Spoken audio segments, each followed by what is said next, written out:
Welcome to the Out There channel, live stream 107 or 107. Last stream was a bit of a mess. Apparently in 3 hours, no one told me that my mic wasn't being recorded on YouTube, so I had to re-edit it with voiceovers. So I've re-put the new episode back up with my voiceovers and reduced it from 3 hours down to just over 1 hour. So I'll just cue some intro music and we'll do some voice checks once we're finished. And we've got a couple of guests joining us, John and Silver. So yeah, I'll just kick off the sound. Where is it?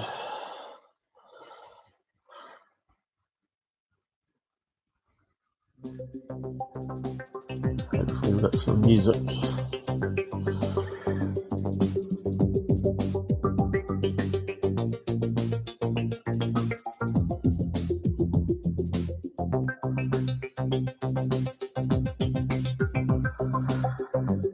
I think it's operational. Let's just check the volumes.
Hello, good to be back.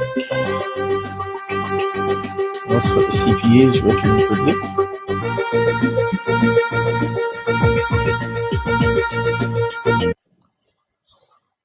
So I'll just cause Paul. Yeah, get rid of that echo. And we can unmute you guys, and we just need to do a few voice checks. Just pause this and switch to desktop. So hopefully I can hear a lot of boop boop noises. So yeah, there was a bit of a stuff up last stream. So I finished at midnight last night and uploaded it, which took another 2 hours. And then it took an hour for Google to check it for community strikes before they allowed it to be public. So fun. Let's see if we got the sizes set properly here.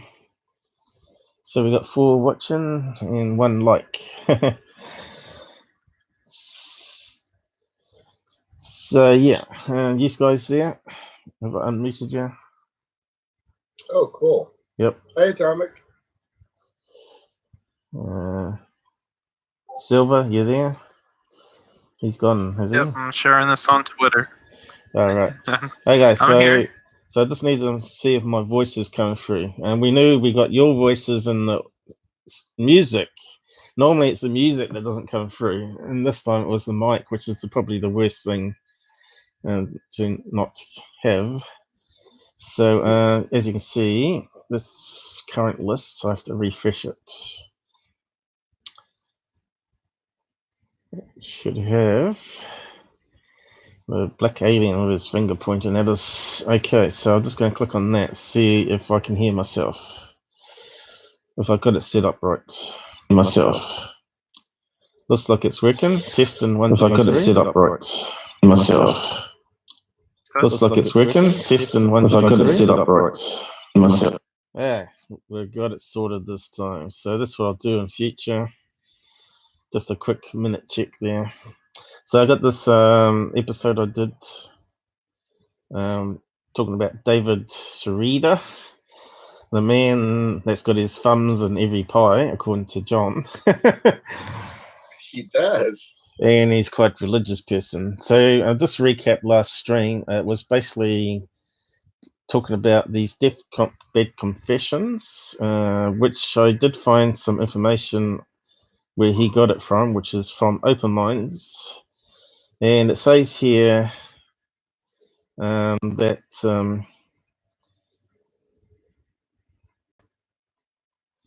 that he was actually appointed to job in 53, not 47. So how could he see the bodies? All indications are that they did not happen upon the Roswell crash incident. Mr. Forgust became a deputy in 1953. Mr. Slaughter again became a sheriff in 1951. Best estimate is affair happened in 1953. So in 1953, they were testing out the Avro car and other crazy designs in the desert there, probably, as well as White Sands, was it? And they think it might have been a crash with one of the pilots in it, that he saw maybe some bodies or test dummies. You know, they're talking about that balloon, mogul balloon thing. So, yeah. So that's that thing there. That I was going to post the original source, which he didn't include. And he didn't state about there being inconsistencies in the deathbed confessions, you know. If the dates don't match, how could they have seen the bodies? So what was he doing before 1957? I don't know. So I'll type my welcome message down here and add that link. So I was going to put it in re-edit, but I didn't bother. I thought I'd just recap it today on this live stream. I haven't really got anything planned, so really anyone that wants to bring up stuff can today. Unfortunately, we still only got a couple keen people on Discord. I'll just go over that in a minute. Live stream 107. And Tweet it out. Open Minds. Yeah, I have Good done. man, Silver. I have done previously, but a lot of people don't have YouTube accounts or want to join Discord, of course. Open Minds, Deathbed Confession. Incorrect dates. There's actually quite a lot on that page, actually. There's quite a lot on this Open Mind page. Look, this goes on forever. And this image I've used in the past, it turns out that it's actually a Photoshop, which is a damn shame because it looks so legit, because there are patents of these particular sources. So, yeah, apparently it's actually got a plane in the middle here, which you don't see. They've put the Photoshopped UFO over top of it. But there are pictures of one flying with a jet. I think so far no one's proven that to be a Photoshop. It's under the UFO patents one I did. So if I go to search, I do actually post corrections to past works in comments and description. So I did this one here on the Avro saucer. That, as far as I know, the information in that is correct still.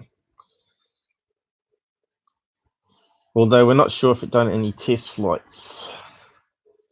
No, they couldn't. The stability was too bad. No, that was the Avro car you're thinking of. This is the Avro saucer. Hello, Renee. How's it going?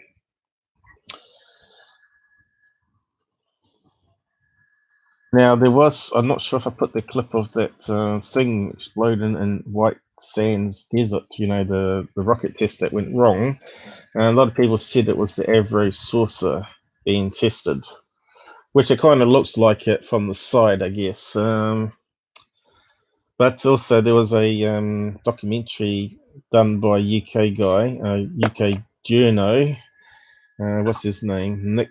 I think it was Nick. I can't think of it now. Terrible with names and dates, I'll tell you. But they have an emanation of this, and that's where I got that from, a screen snapshot of the saucer. They did an emanation, 3D emanation of what it would look like if it was flying. And also got one down here talking about US patents, hopefully, and it's not come up. Let's see. So what keyword do I need to use? Of course, it could have got deleted, because what happens also, YouTube deletes stuff and don't tell you they've removed it from from publicity. Although if you log in, that's another benefit of not having a browser logged in, because if you go in and you're not signed in, you see it how a regular user sees it. So if some of the files disappear, you know that you've been played around with or whatever. Let's see, USA. Let's see. That's cool. Years. Can't remember what the title had in it. I think it had years in it. Here we go. UAP sightings throughout the ages.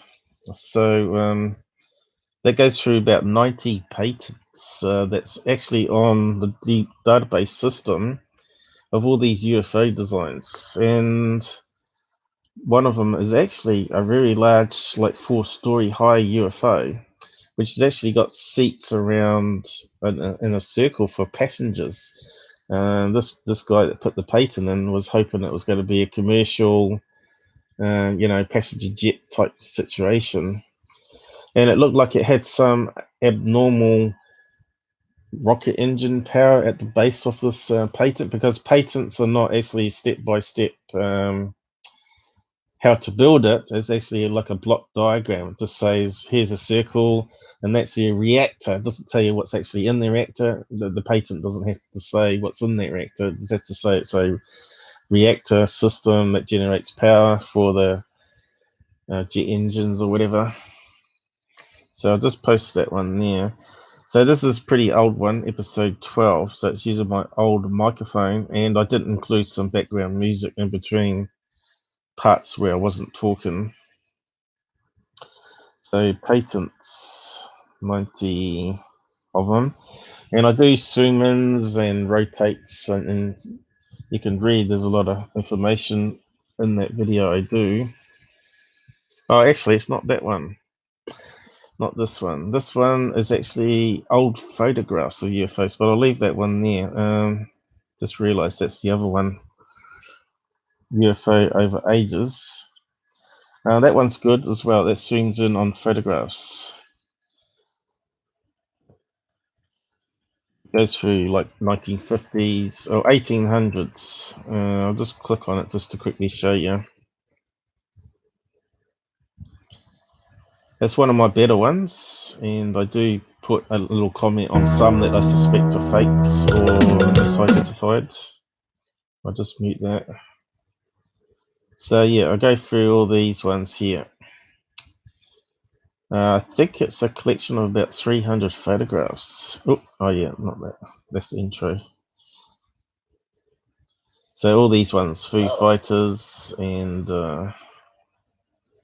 so I just stepped through all the early ones up to the modern ones.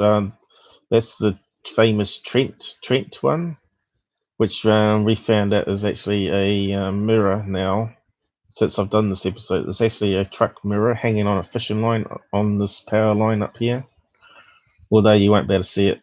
That's the technology of photographs back then, 1950. So it goes through all these famous old ones. So there's probably a few there that you haven't seen. So that one's quite interesting. Norway. That kind of looks like a smoke ring, doesn't it? Rather than UFO. So that one's probably a IFO, not a UFO, but still. It looks a bit like that one we were looking at the other day. Yeah. I mean the live 106 with the lens flare. Because these are photographs and not videos, we haven't got all that extra information to go by. So yeah, it could be just aiming it at a sun, which has been cropped off the image here, and it's creating a lens flare on. Even old cameras probably suffer from the same thing, same sort of technology. So yeah, it goes through a few of these. So go and check that one out if you haven't seen it. And I think that's Adamski one, isn't it? 1964. That one there was also a fake model, hanging by a fishing line, which probably is there somewhere.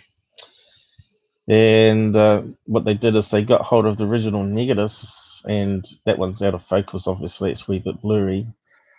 And they saw underneath were GE written on the bottoms of the pods underneath, which stand for General Electric, and they realized it was actually light bulbs cut in half and glued on the bottom of a I think it was a car hubcap or something like that. No, it was a lampshade. Looks like a bit of a lampshade here, but he glued 3 light bulbs underneath and didn't bother getting rid of the logo on the bottom of it. So yes, once they got you got to remember back in those days, the old photographs still were 4K quality. It's just they can then get hold of negatives and rescan them in for 4K now, in digital 4K or even higher, and then you can see down to real fine detail, which you couldn't see on the original photographs. So yeah, digital forensics, you know. So yeah, I was just going to find that patent one. I did some crazy stuff here too. I did the SpaceX alien darts video here. And I did my old 40-year-old unexplained books. So that's before the internet was around. We had to buy magazines with all these UFO stories. I've yet to go back and just flip through all the rest of them. We only did like 10 of them out of 100 or something like that. And there's quite some interesting stories in there that may not be on the internet even. So yeah, there was definitely some there about bull lightning entering people's houses and hovering over kitchen tables and then just simply vanishing. So where's my patent one? This security. That's another crazy one here. Have you heard of Bob the Alien Hybrid? Crazy story. This guy accumulated 7 tons of ammo in his property. And he was just a hired government. I don't know. He had some government connections, so he was off the radar. But they didn't realize that he was collecting all these weapons of mass destruction in his house. Some sort of UFO cult, anyway, but like Heaven's Gate. He was found dead in a truck, all sort of rotten. Which then they found out that his girlfriends put him in the truck after he died of a heart attack. It's quite a complicated story, but I'll post that one down there. They certainly created a lot of conspiracy stories as well. Bob the Alien. No kidding.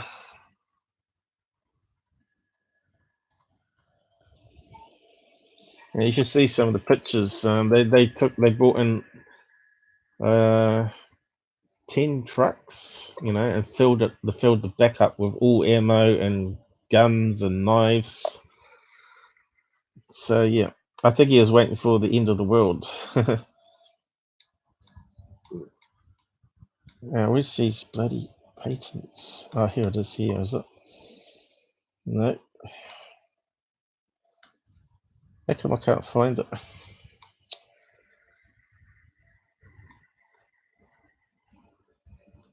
Was that the one?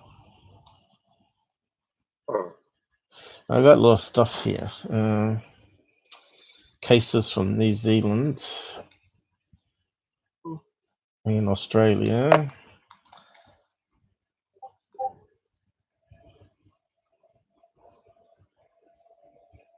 good God. Who's beeping on Discord? Is that Atomic?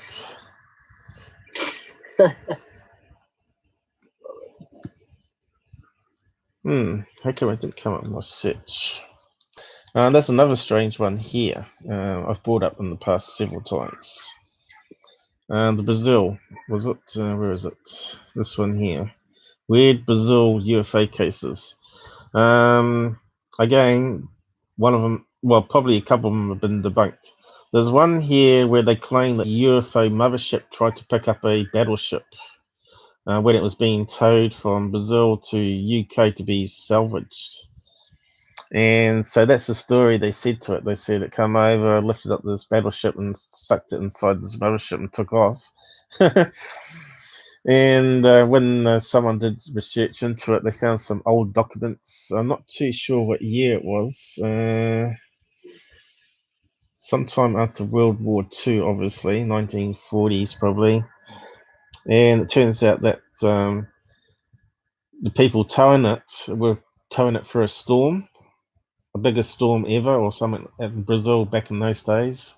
And it simply snapped off the tow line, and the battleship got swamped by a big wave or something and eventually sunk, is what they think happened. And of course, they made this big UFO story up. I'm surprised the security team hasn't picked up on it and used it for an episode, actually. And so they would get insurance money with this bizarre claim, but the insurance policy didn't cover accidental sinking or whatever, something like that anyway. And the other one was that one that kid that faked his disappearance. He wrote all this strange religious script around his bedroom and put it up on the wall. So I covered that one as well.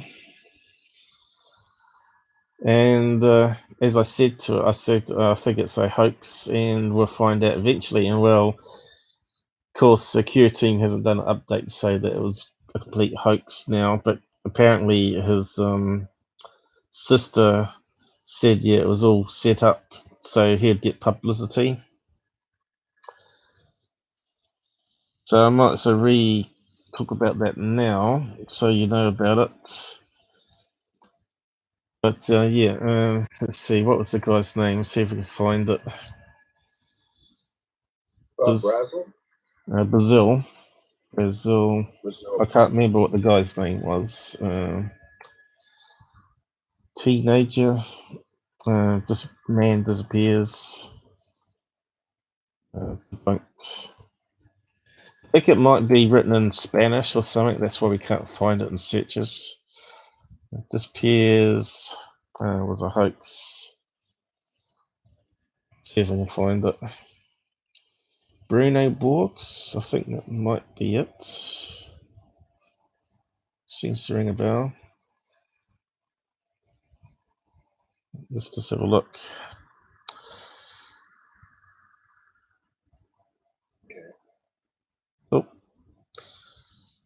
Oh, Hoax Hunter. He's pretty good.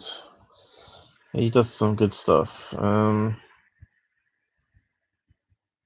Although he's gone a wee bit paranormal. He likes to do paranormal stuff at the moment. Alleged magic.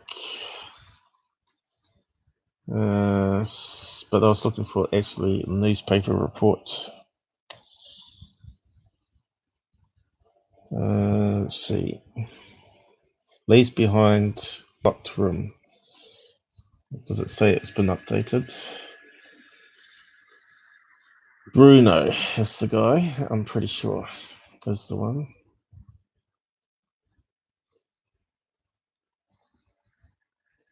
Man disappears in Brazil, leaves behind locked room with 14 books of encrypted text and $2,500 statue. What's this popping up? Another one of these people that don't like ads being blocked. Well, they shouldn't have intrusive ads on their sites. Way around that is just to stop it loading. The script doesn't pop up then.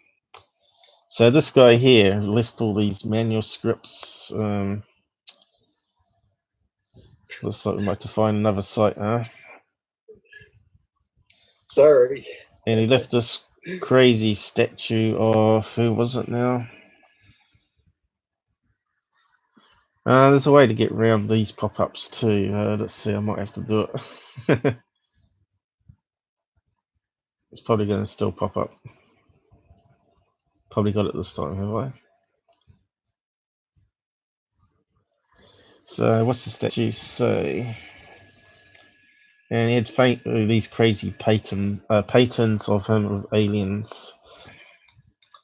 But anyway, he was just hiding out in the bush. Boy, people looked at his manuscript writings here, religious texts. You know, anything that comes out South America, I'm instantly suspicious. You know, Jaime Maussan, or some people call him Jamie because it's Jame, Jaime. Jaime Maussan, or whatever his name is, Brazilian reporter. He's often bringing up crazy stuff on UFO Congress. I don't know if he's been invited lately. It's not since that alien baby, the alien baby thing that happened. Slides, I think it's the Roswell slides, apparently were fake. And it was actually a photograph of a dead body of a kid inside a museum at Roswell or somewhere like that. Some old slides they meant to have found in the attic.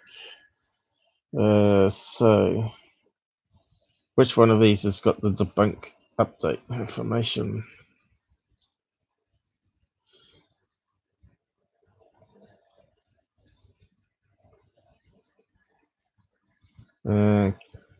You'd think you better pin it straight away, wouldn't you? So Bruno, let's see, we'll try it with his name. Bruno, what's his name? Bruno Borgs. Update. Found. See if it gets that. Resolved. Here we go. We've got a Reddit on a 24-year-old Brazilian male.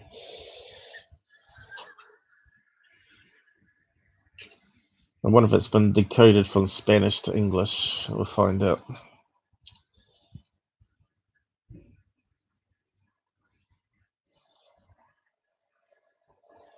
I just wanted to do an update. When was this posted? 1 year ago. Just wanted to do an update as I lurk this sub fairly frequently.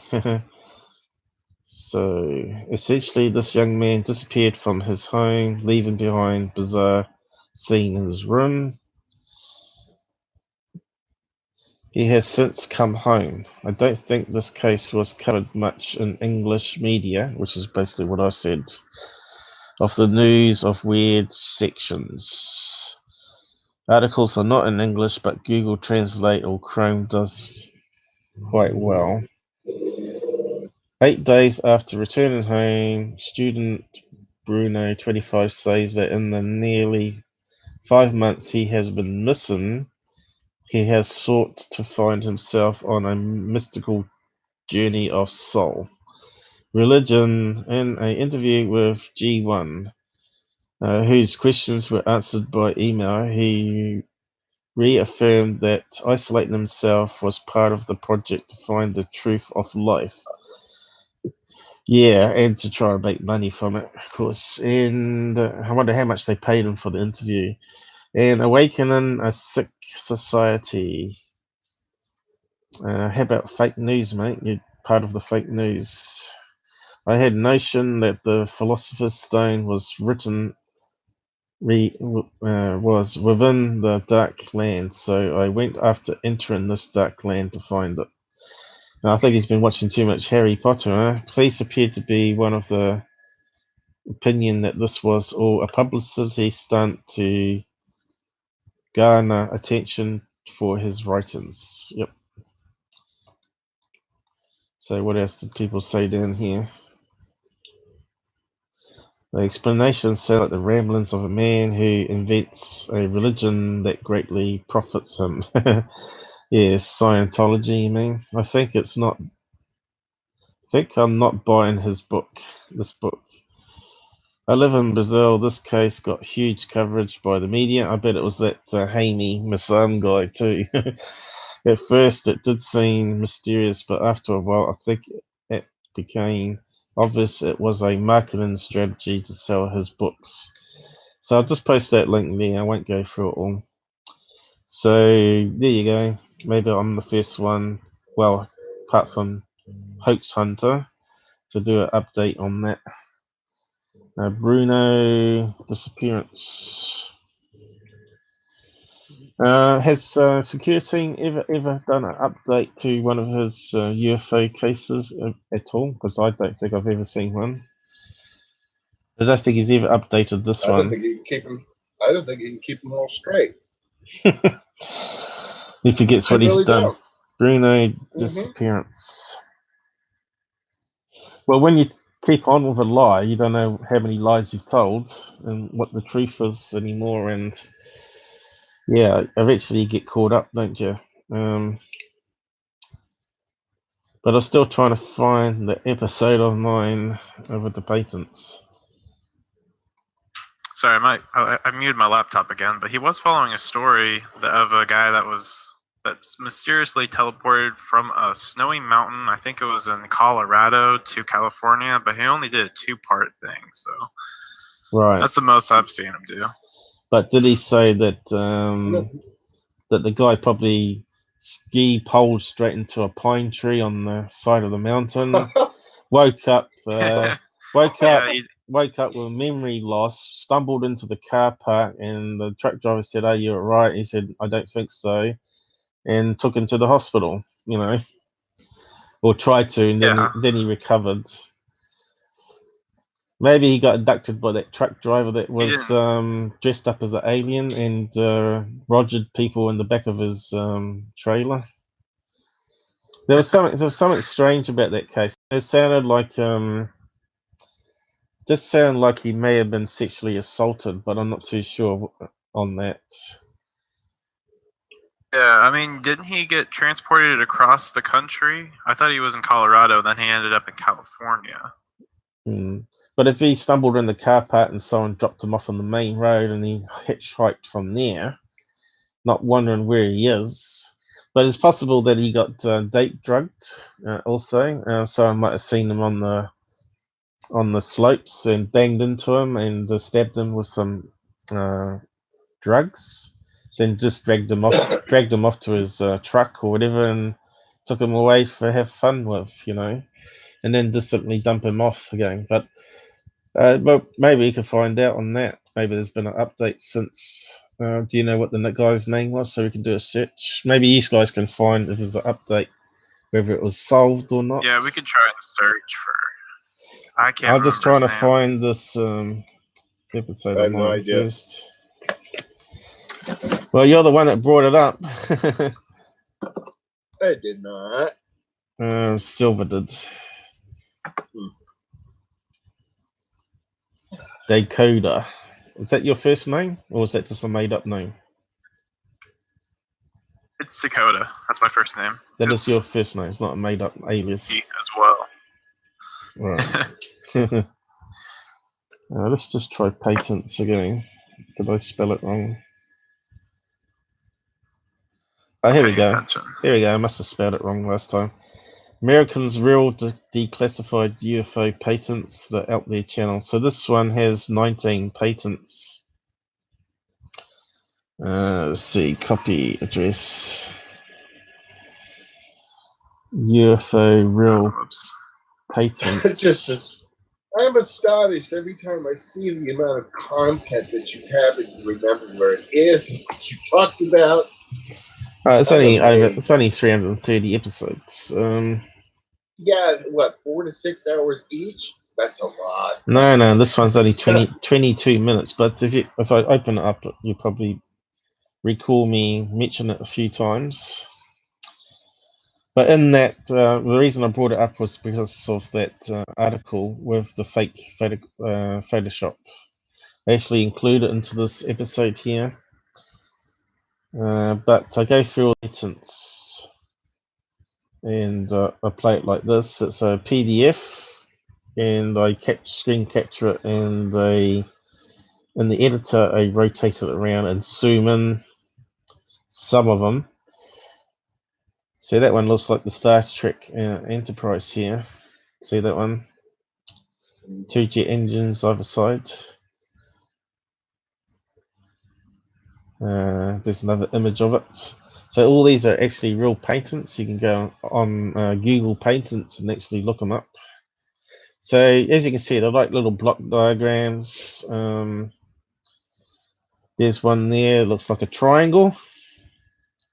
It's actually got a big propeller in the middle. Whether it actually was built, I don't know. There's another one that looks like a triangle with rows of windows. Another one that looks like a flying saucer, which actually got a big jet engine or fans around the middle. And some of them actually were built, obviously, because we got pictures of the Avro car patent in this list, and we know they built that one. And there's also the Avro saucer in here too. Look at that one. That looks like something out of Lost in Space, with the landing gear coming down the middle here.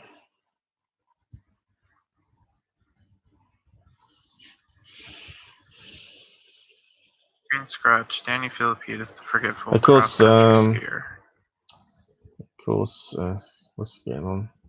Oh, of course, I've got this probably in low quality, and you probably need to up it to, oh no, it's 720.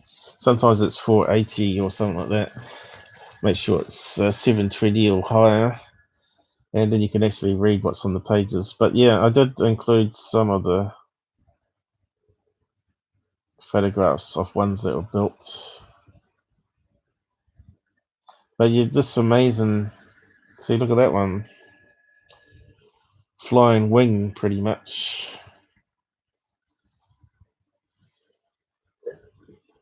Oh, here we go. There's the fake photograph I used. But it looked like these patents here that I put either before it or after it. That's why I included the photograph.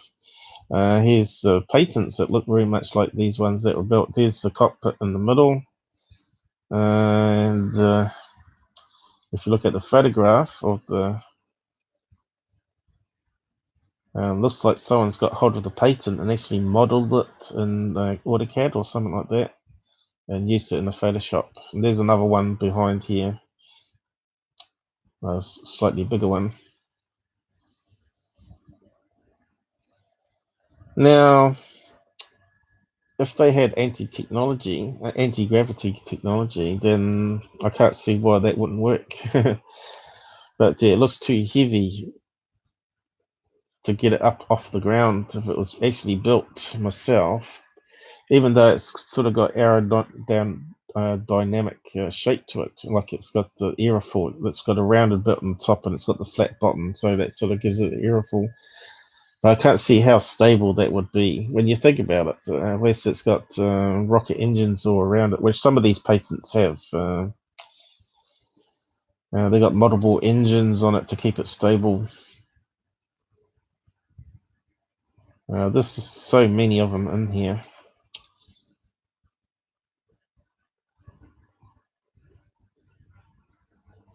So that sort of opens up the question, if we've got all these patents here, and what was the year number on these ones? You can find out normally. 2000, was it? 1968, this one. So this flying saucer here is 1968, and it said something about 2000 at the bottom there. 2004. I'm not sure what it says there at the bottom there, but yeah. So I think some of them go back a bit earlier than that too. So you just have to look at all the numbers on it. Yeah, look at this one here. Kind of looks like a drone, you know, with the jet engine in the middle.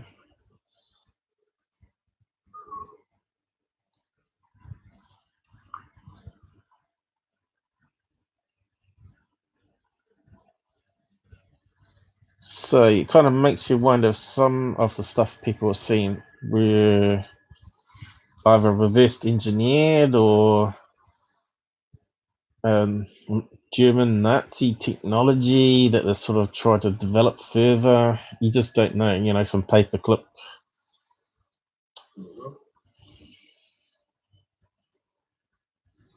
Anyway, you best to watch that separately. Hello. So who we got out there? We've got 4 watching. That's not bad for a Friday. If it's a secure team, you would have so many on there that he has to slow down the chat on the side. I don't have that option. I'm not sure where you get it from. I don't see a slow down mode here. Let's have a look. Toggles timestamps, and that's it. And top chat and live chat. Some images such as potential spam may not be visible. So it always comes in with top chat. So I'm not sure. I switched between them and never see anything that's sort of different. So I'll just go back. So yeah, I'm talking about Discord too while we're here. So if you go about page on my channel, I will post the link. Down the bottom here, all links to all my socials and also Discord. If you click on Discord, you can join up with these guys on the side chat voice. And we also, when we're not live, we can share UFO stories and information that's going on. So if there's any debunk that you don't agree with and have some issue with what I'm doing, you've got plenty of opportunity to come on and start talking, as long as you respect everybody and don't swear. So Discord. Thanks.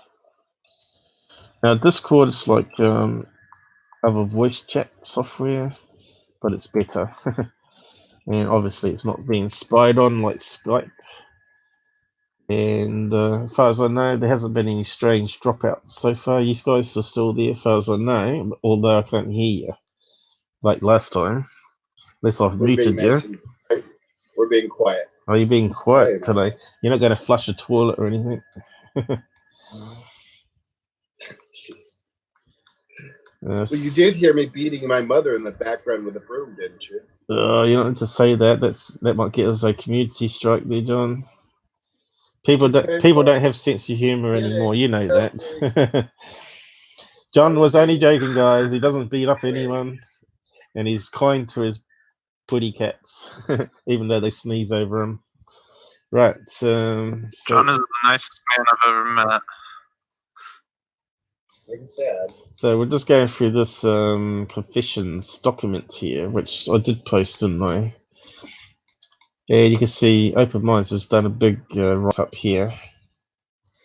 So I was just recapping that and to point out there are some better information out there to what Secure Team was proposing. He only tells half the story. So yeah, you always got to question everyone's motives, so whether they're disinformation artists, whether they're trying to make money out of it, whether they're simply senile or got memory loss. We don't know. Really, what we need to happen is to the stars, to really come out with something this year. We're still waiting for this big reveal, aren't we? Because the first one was a bit of a letdown. So hopefully the next drop is going to be something really good. If not, people are going to tear them to bits. So we actually want to see HD footage of one of these flying saucers filmed from a military craft that proves that it's definitely a physical object and not simply a bird or a heat thermal signature or something that's a waste of time, really. We want to see something that's sort of on multiple cameras in different spectrums, you know, visible spectrum as well as thermal. And then we might have the smoking gun government footage finally released.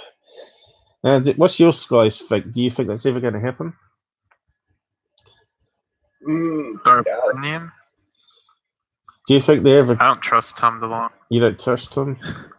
Well, it's all about money, isn't it? For these guys, you know, he's getting $100,000 a year from the shares that people are buying. He gets 7 years of that, so he'll make $1 million out of it probably. And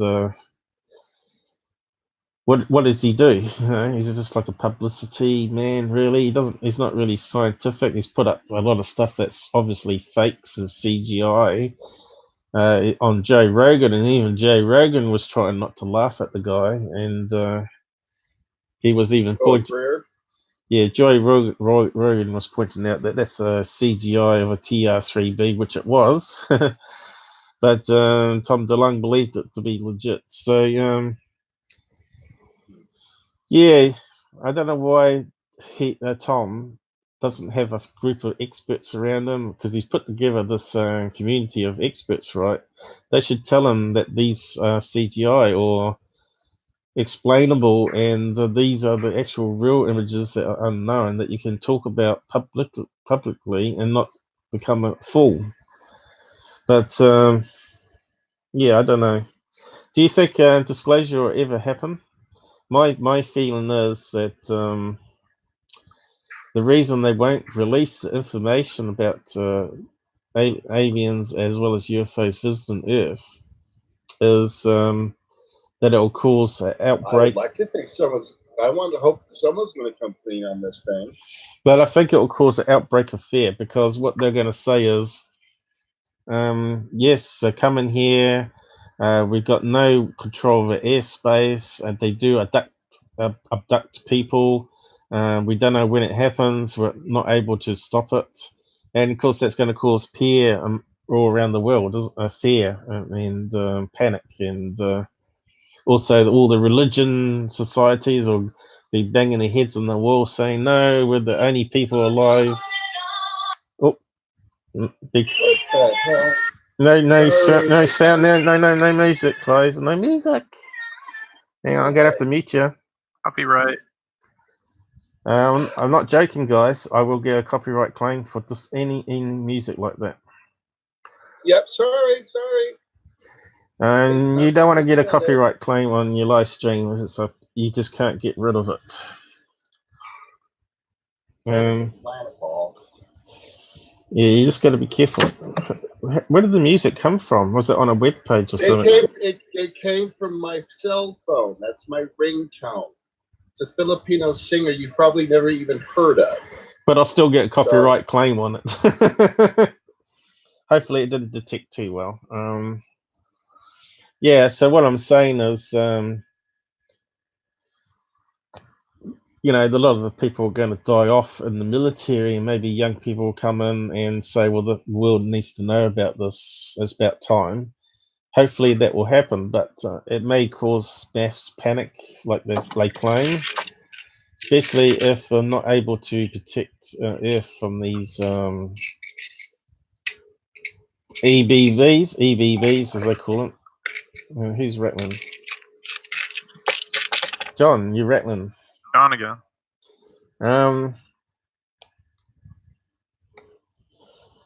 So yeah, I don't know what your feelings are about all that, because they used to use religion, that the world's religion would break down and be chaos. But I think most people now and religion accept there's going to be other life out in the universe. I sort of did one on that episode called God, and I looked at the Islam faith and Christian faith in this article here, and scientists and stuff like that. Stephen Hawking's claims and see, copy address.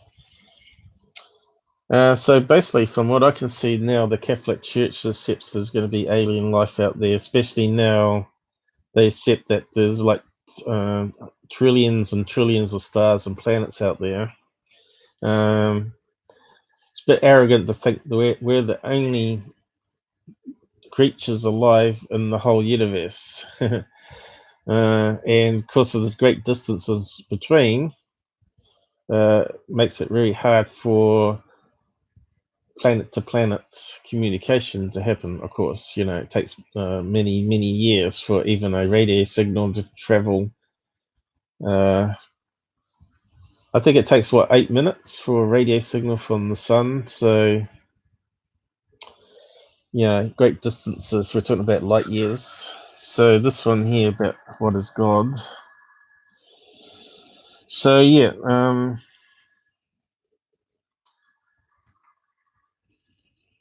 can't see what I'm typing. Hang on, keys are not working, so I got to make sure they're working. Every time I zoom in, it puts up the CPU though. So yeah, it's quite an interesting one. I do present some documents from Islam as well as Christians. Half of Christians think aliens are demons, and half of them don't. It's kind of hard to work out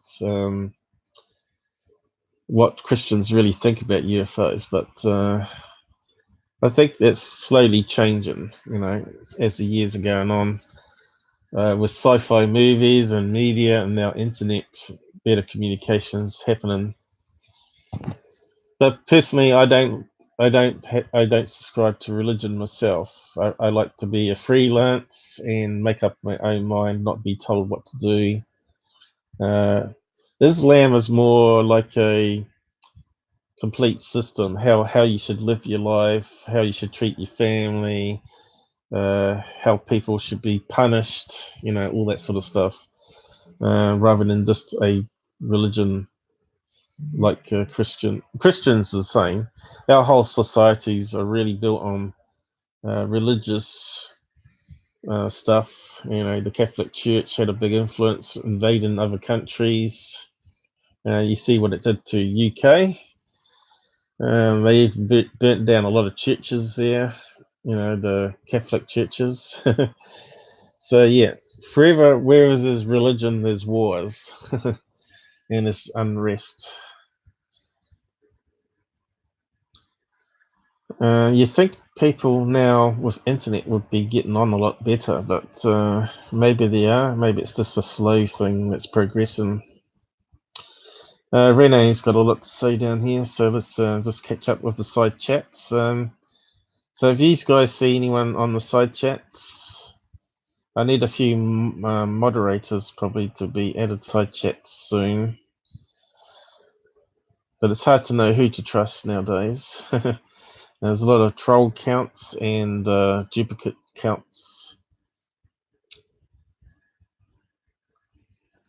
This is why I like the freelance and not being told what to do. Great words of wisdom.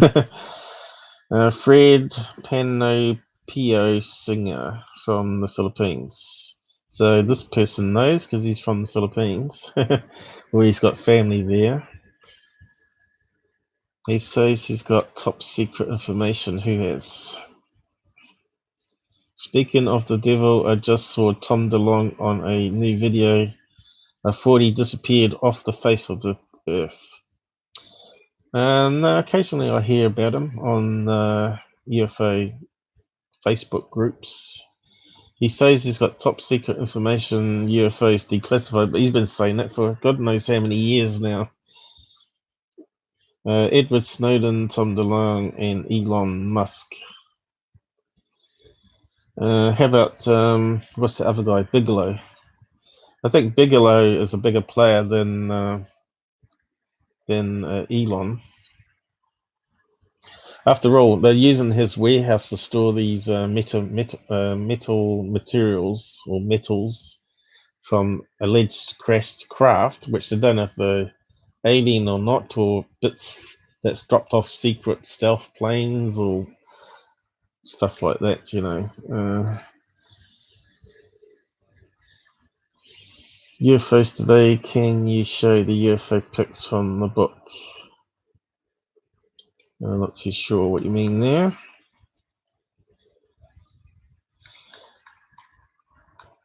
I wish there was extraterrestrial putty cats. Aren't all putty cats extraterrestrial anyway?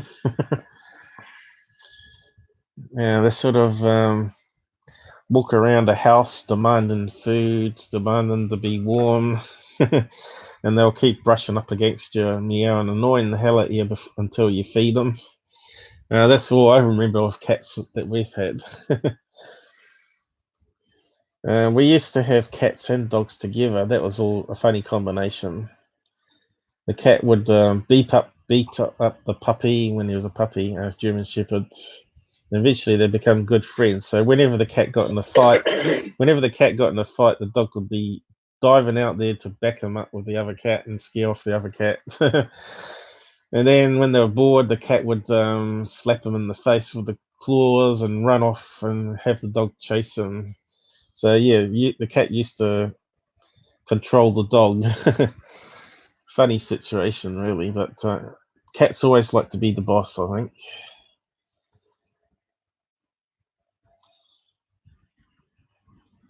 Paul, only mod people you can verify. That's right, only mod people that are known for a while. But mods can't do too much though. They can delete messages and they can post links to naughty stuff. So they soon get blocked again or unmodded. I don't know. I see Vern the Vision. Yeah, Vern Vision's on. I don't know why people in the UFO field are so stupid. You know, they sort of do stupid things or say stupid things, attack people where people don't need to be attacked. Instead of working together as a community, it's all about being the best, getting the most subs, getting the most views. And I've never ever cared about any of that. Like I've done lots of live streams where I've only been the only person on, you know, and it's up to people if they want to watch it later. I don't care. I still will bring topics of UFO interest, so to speak, to the masses and point out what I believe are misidentified stuff as well as fake stuff. So that will never change. I'll just keep on doing what I keep on doing. And what do we got here? I think we looked over that one, open lines, so we can close that down. So this is another one that's come out from MUFON from Scott Browne. Now, Scott Browne, I'm not sure if you heard his story, but he used to be with MUFON and he got sick of the stupid stuff they used to have at symposiums, you know, all the Dr. Greers and what you call wing nuts or nut jobs that used to be presenting at MUFON to try and bring in people to buy tickets to make money. So he sort of got fed up with all that and he was more serious on the UFO topic. And so he quit MUFON and now he's like a freelance person like I am and just look at things in a new light. So he's put this article here, which I'll post out down the side. But the thing, I had a beef with Scott Browne. I do use his stuff, his lens flare stuff and whatnot, images, to save me having to look for him.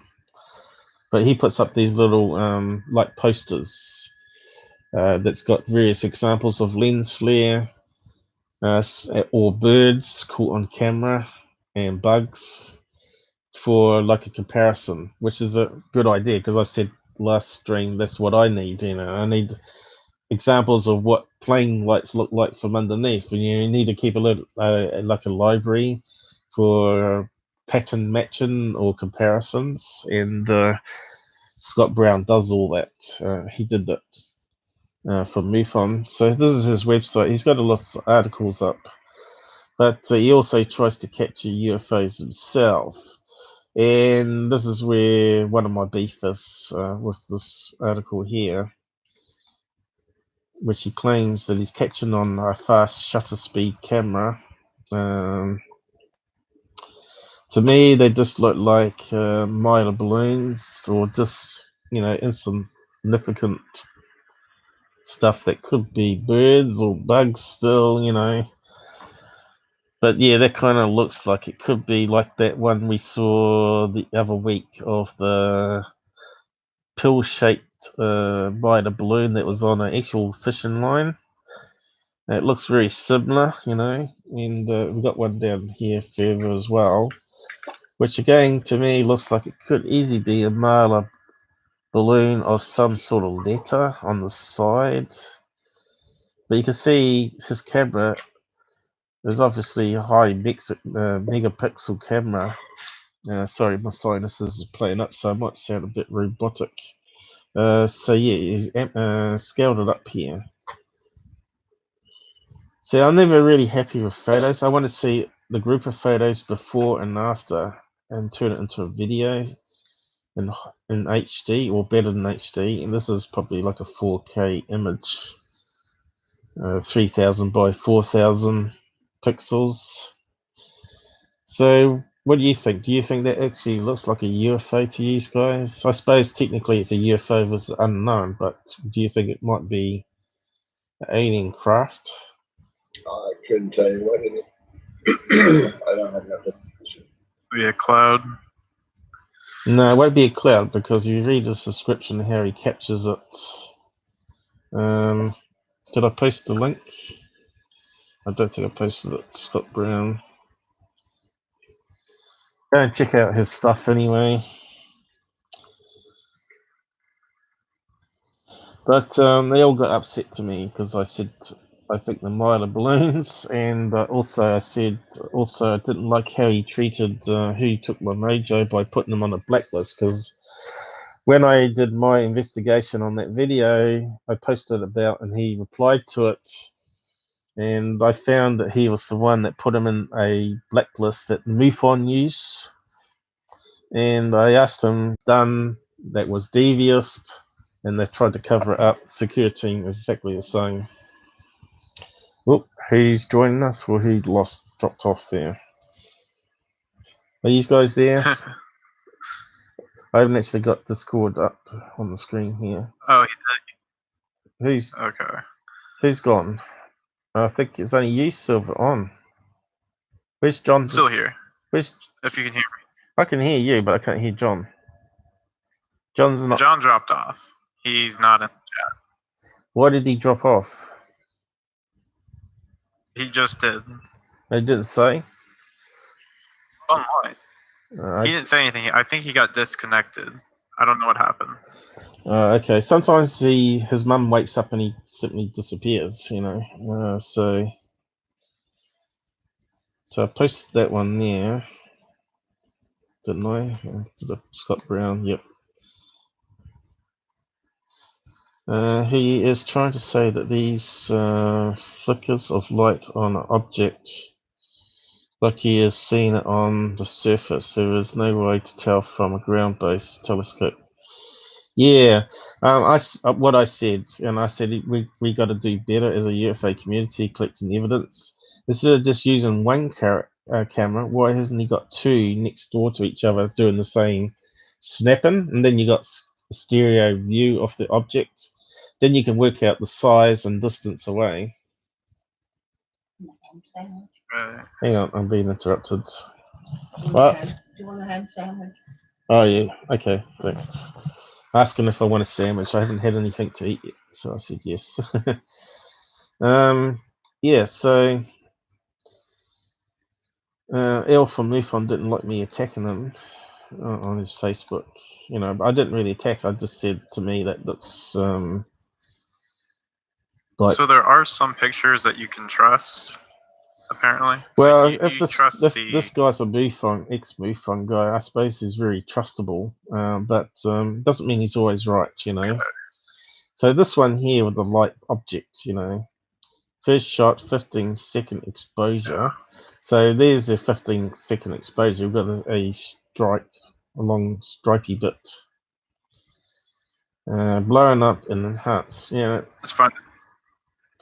Could be anything, you know. It's definitely a blob of light passed in the sky far away.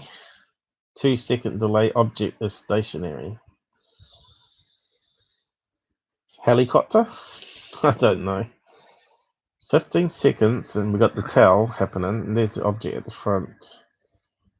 So what's he said here? Occasionally when I tell people that I hunt UFOs, they peer at me as if I have grown several heads.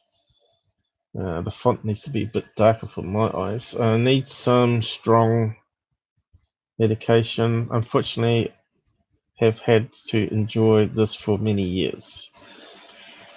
When I show them photographs or video that I have of these anomalies, I look of deep confusion. I'm just having a bit of trouble reading this. I have spent almost 30 years of my life studying, speculating, and trying to prove that these objects exist to anyone that want to listen. But he hasn't said anything about that one. So where's the thing? Camera was set to 10-second timer for 2 consecutive photos. So he's only got 2 pictures. One where it's not a streak and one where it's hovering. So I don't know what you think of that. It kind of looks see-through to me. It looks like something passing close to the camera lens to me, like a bug that's out of focus. 2013, Scott Browne. So yeah, if you had it on 2 cameras, and that would sort of eliminate it being a bug, because it'll probably appear on one camera, not the other camera. And also you could work out the size. Also, I'd want a thermal of it, you know, regular light thermal next door. But like that guy that's trying to invent those Humvees, or what they call them over there, you know, those big military jeeps. Yeah, you got it about right. Stick all the cameras and sensors on the roof, and it can focus on the same object and collect all the information. That's the sort of research that needs to be happening. I think we need these like set up in certain locations around the world, you know, just stationary. It doesn't have to be on a jeep. Just have all these cameras in one spot that's just looking up at the sky and just recording everything, and just putting it up on the internet for people to sift through. And then you can say, here's 10 camera views. Here it is in thermal. Here it is in infrared. Here it is in regular light. Here it is using the Starlight sensors or whatever, you know, the new sensors that Sony's brought out. And then we're going to have some real evidence of these not being regular aircraft, experimental craft, or bugs or balloons or whatever, you know. I think this is where the money needs to be spent. So I'm not sure if there needs to be a crowdfunding going on. I think there might be for that particular project, and I don't know how well it's going, but obviously they need to, if they had their own like YouTube channel like Secure Team, could you imagine Secure Team saying he's going to set up this project and he's going to give away cameras to people that's going to be able to capture this stuff, and how the field could actually develop into something that's really useful, rather than just being all about conspiracies and people trying to make money for themselves. That would be that would be exciting, you know. A UFO bus. I've always talked about the UFO bus, where you got all the cameras set up on it, and people go around, tour all these hot spots and see what they can capture. That would be quite like a fun project, and you could put it up on TV as a weekly thing, and people that would be getting behind that. They'll be donating money like crazy, like they do when Tyler from the security team goes on a live chat, just to fund this project, because you'll be getting results. Hopefully, putting it up on live streams or whatever. It just go crazy. In fact, I don't even know why UFO Hunters didn't do that when they cancelled their show, on History Channel, Discovery Channel. They should have just gone on to Patreon. They should have set up the YouTube channel, and they should have just done what I was saying here. Who's joined us? Are you back with us, John? It was John. Yes. Where did you go to, man? I had to take care of Mama San. Oh, right. That's what I was saying to Silver. So, yeah, I just want to bring up that one there with Scott Browne. Anyway, and I'll just close that one down. So I think we need to do better than little blobby lights and possible Milo balloon captures. If you get a Milo balloon, they're very light, and if you put them in a slipstream, and some of the slipstreams we have in New Zealand here, like 120 kilometers per hour, a little tiny helium balloon is going to flip through the sky in a matter of few seconds or less, or microseconds, because they're so light and helium and whatnot. They're just going to fly by, and your camera's going to snap one instance of it or two instances of it if you're lucky, and you're going to say it's a UFO. It's just no good. So what's these guys doing? Have you watched a YouTube channel called UFO Seekers? Sorry, I didn't quite catch what you said there. UFO Seekers? You watched a YouTube channel called UFO Seekers? I believe I've watched them before. They kind of stake out at Area 51 and watch the sky. They say it's like a hot spot, and then I think they've caught some anomalous activity. You haven't watched my live streams about them, have you? I've done a review. I bet you've talked about, haven't you? Yeah. As far as I can see, anyone that supplies material to security team is an instant hoaxer. Their only goal is to make money and get publicity for themselves. UFO Seekers have given security team at least 4 things to make episodes on, and he's started probably just before I did my channel, or maybe even at the same time, and he's already up to about 300,000 subs. So that's what happens when you can get a big channel to promote you. And if you read his about section, he wants to do it as a full-time job, touring around in his car with his wife and filming stuff. So that's the same idea, like I was talking about the UFO bus with lots of cameras set up and all that. But the stuff he's put up there, he's done his own analysis on. He hasn't put it out there to MUFON analysis or any other people like myself to ask us what we think. And even Scott Brando has told him that a lot of stuff he's put up is simply Mylar letter balloons. And the guy still puts them up, so he's not listening to people. But I did the episode on. I did a playlist with hoax channels down here. The top UFO disinformation, and you'll see that UFO Seekers is in that list. Why didn't it come up? What happened here?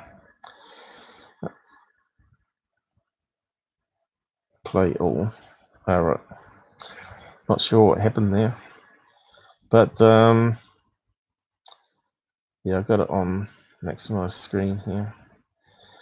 There's all the episodes in that list. Top UFO disinformation, fraud, hoaxes.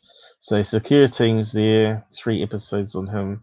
Street Cap 1, Truth About Section 51, Third Face on the Moon is in there. Security Team, New Leaker Radio, UFO Seekers Debunked and Reviewed. And that's all the main ones I've done so far. There's probably a load of people that should be in that list. but I'll post it down the side. But yes, UFO Today is another one that's sort of putting out a load of stuff to the UK rags now, and UFO Blacklist from UFO Theatre. There's also another one you should look at, which lists most of them out there. UFO Theatre, Blacklist. He's the only one that's still got a website up that has a blacklist. As you can see, it comes up first. And he's got like a couple hundred in the list. As you can see here, it just goes on forever. Apex TV, Disclosure TV, and the Casca Cuba brothers from Germany. Even Security has used CGI fakes that these two brothers make. Latest UFOs. I'm not sure if a lot of these channels even exist still. Mr. UFOs was renamed to Mr. Enigma, and now I don't know if they exist anymore. What else we got here? The Nibiru Planet X channel, and it just goes on and on and on. I'll post the list in the comments. But I don't think he's got UFO Seekers in there, because UFO Seeker has befriended him, the same as Scott Brando. They befriended. They tried to befriend me, but they ain't going to have a shit show in doing that. I'm on to all these people. What you're seeing, what's happened with UFO Proof? He's got befriended by Third Phase of the Moon, and they have him on his lives now, and vice versa. And now you got Tyler from Security that sent him money, and now he's saying he's a good guy. So yeah, too many double standards and fraud that's going on, and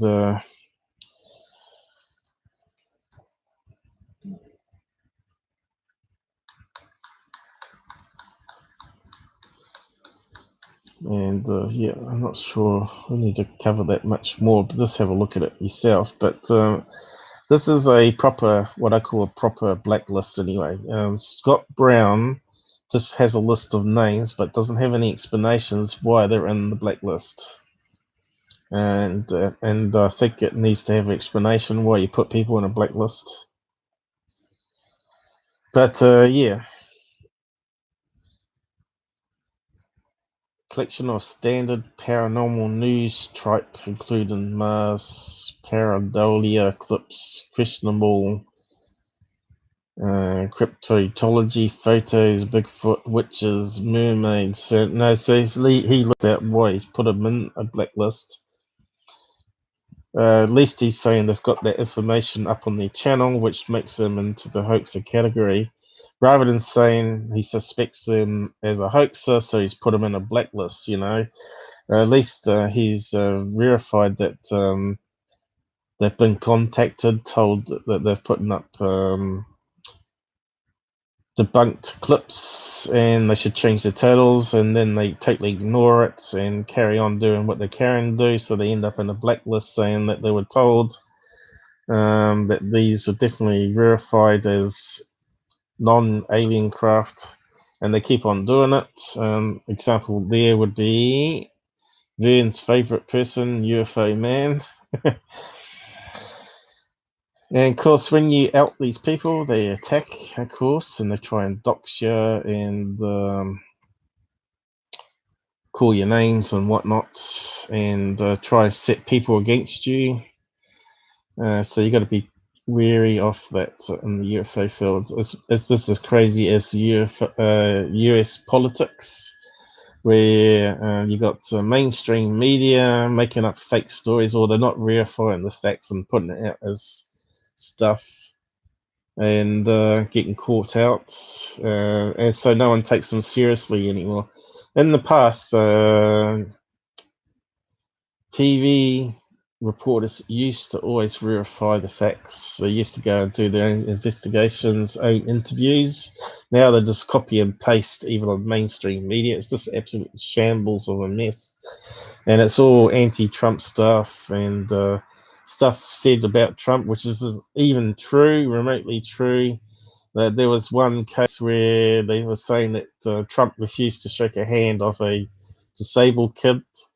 But they just cherry picked and cut the video down, and he greeted the kid before the official recording started happening, and also shook his hand and gave him a hug or whatever after the segment had finished. So they don't show you before and after, and they make a big deal about it. And also the kids in cages was another one where some people were saying this is how they treat them at the border.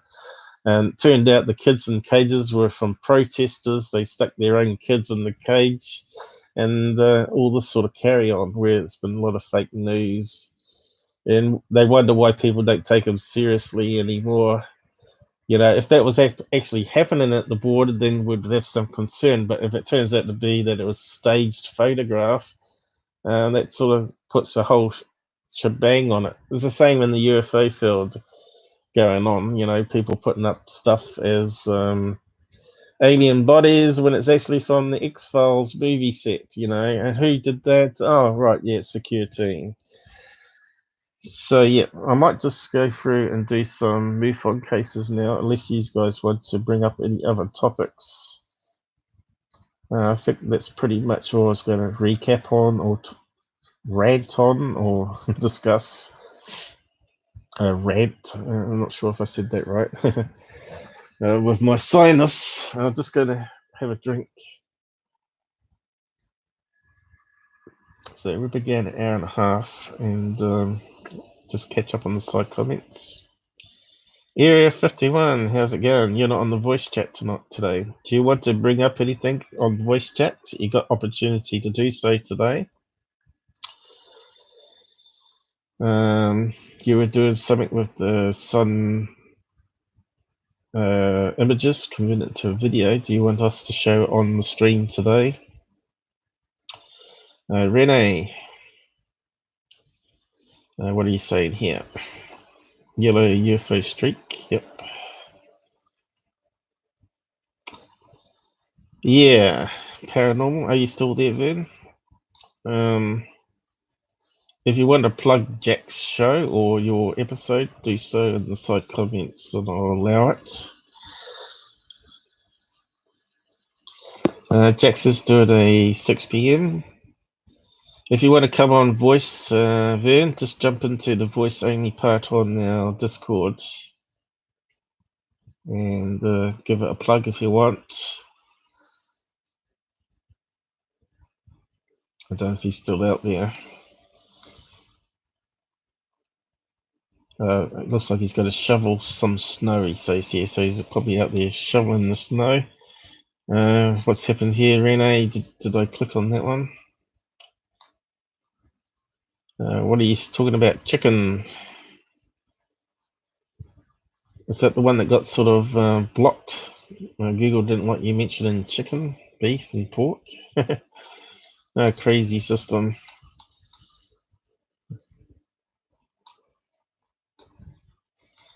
Yeah, I'm not sure if I got the link handy, but if those guys got the link handy to Vern's UFO chat, that was quite interesting. It was well done, and it was very clear to listen to. We've had Vern talk about some of the stuff before, but he then talks about more about his police car chase and his truck, what do you call it, dash cam or navigation computer saying that the car was lifted up so many meters into the sky or something. But I'm not too sure if that was a fault, because you said it was on the car seat. It wasn't actually being used. Can't remember all the details now, but you don't remember being lifted up in the car? I'm not too sure on that.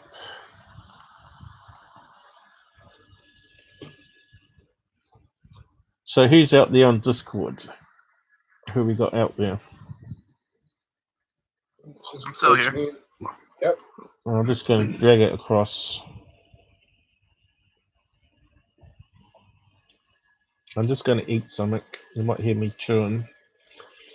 So I really want someone else to talk rather while I eat something. Any of you guys want to talk about anything? Actually, I was about. I'll be eating. Yeah, but you go, John. No, I'll be eating it very soon myself. Oh, okay. So it'll just be me. My computer stopped working. That's a conversation worth having. Well, you did most of the talking on a couple of streams ago about your paranormal stuff. Has anything else happened since we last talked?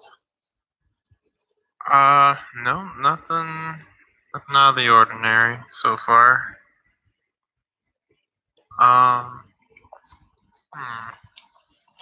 So you guys don't want to bring up anything?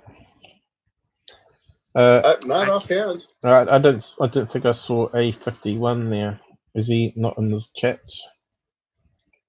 I saw that he was working on some sort of project, but it's not for. Oh well, I'll just go for UFO Stalker then, if no one else wants to talk. Don't say I didn't offer. What was that? I'm just trying to talk and eat at the same time. I did offer for you to come on and talk about other stuff that you want to bring up. So it looks like it's taken us to, what's the region here?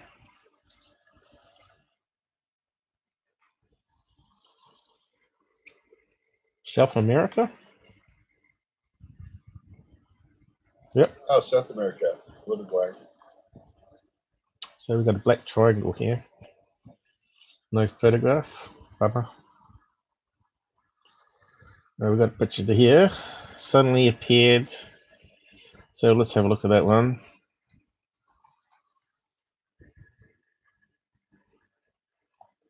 How long ago was that?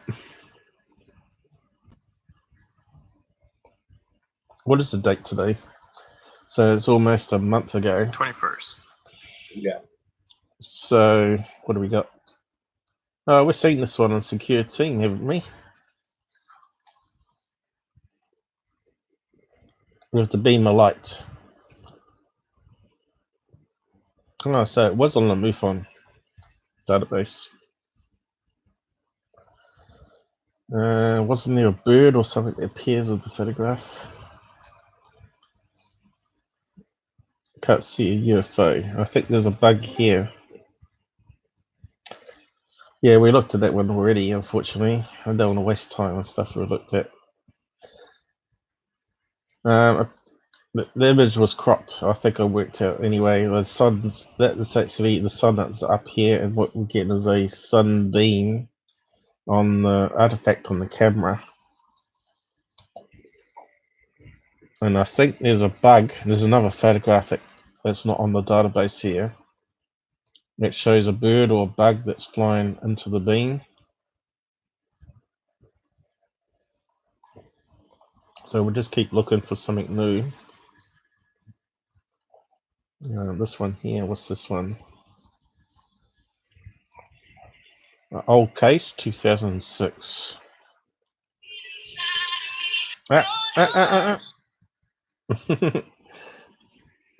John, I'm going to have to... I feel these things all day long, and they're all spam calls, every single one. You might have to change your ringtone when we go on the show to just a ding dong, and then change it back after. Yes, dear.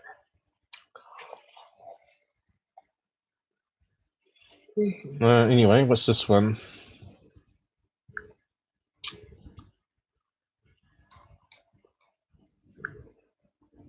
Okay, who can read Spanish, convert it to English? You think UFO Stalker will do that automatically for you. And there it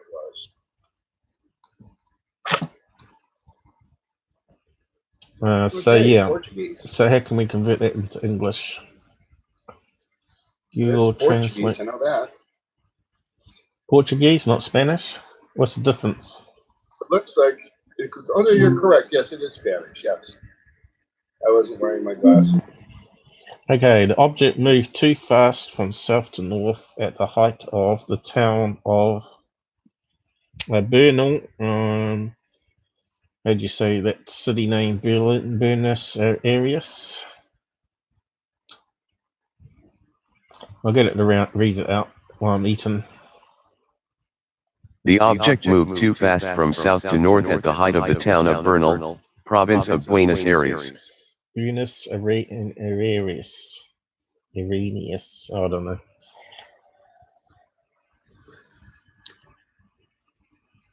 I don't think the computer said that properly either, did it? Why? It's Buenos Aires. Buenos Aires.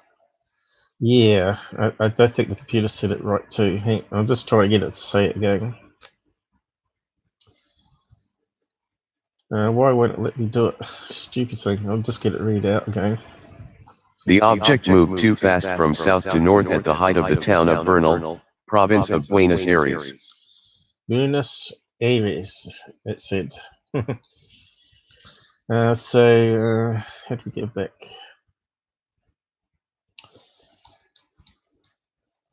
Well, here's the full description here. I wonder if it converted on the fly to English. El objeto no identificado en forma de cono, fue divisado por mí mientras me encontraba un paseo por uno de los barrios residenciales de la localidad de Browne, en la provincia de Buenos Aires.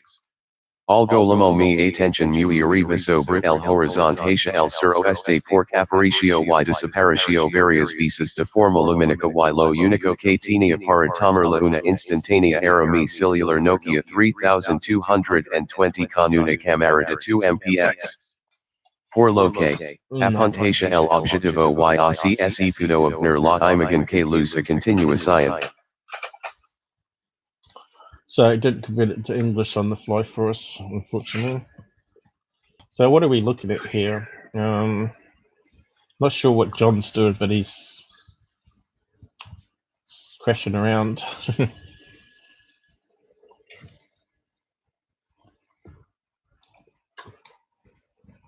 Is that looking into the sky or looking at the sea? Looks like there's a sun or some sort of light source over here. Like I said, I don't like South American stuff because often it turns out to be fraud or hoaxy. That looks like it could be a lens flare happening. Looks like there's a bright source up here. Even looks like a painting rather than a photograph, doesn't it? So, doesn't look like a photograph. It looks like it's been cut down. So if we save that and put it through photo forensics, it probably hasn't got any metadata.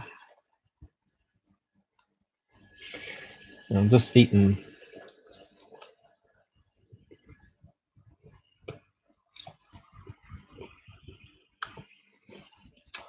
We got A51 back of us. Okay, what? Yeah. He's online. He wants to come and talk. Yes, I'm here. Okay, let me just finish this one off.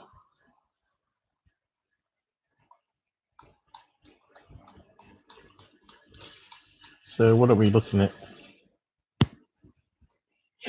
Looks like a fingernail or something like that, doesn't it? Is it lens flare? Kind of doesn't look like a photograph to me. It kind of looks more like a painting. I'll just put it through photo forensics.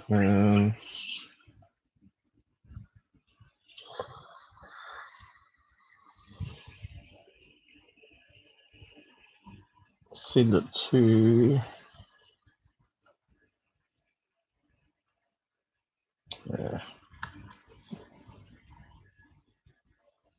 exit tool. Exit if tool, I should say. Here it comes. And guess what? No metadata. So that tells us straight away it's been edited. And it's probably not a real photo. So what's the image size? So it's a 48p. 640 by 480. So that's a 480p image. Got no information. Doesn't say Photoshop.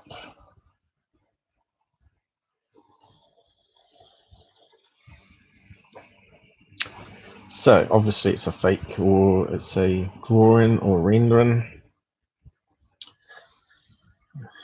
And we'll probably have to go back to it and convert that information to see if he says that. If he doesn't say that, then obviously we can class it as a fake. Google Translate.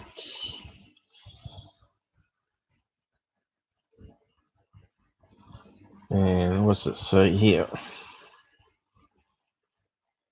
The unidentified object in the form of a cone was spotted by me while I was taking a walk through one of the residential neighborhoods. Something caught my attention. Southwest, it appeared and disappeared several times in a luminous way.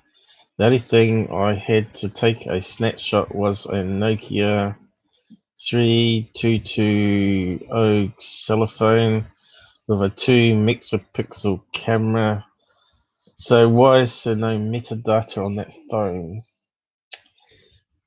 So what we need to do is find out specs of this phone here.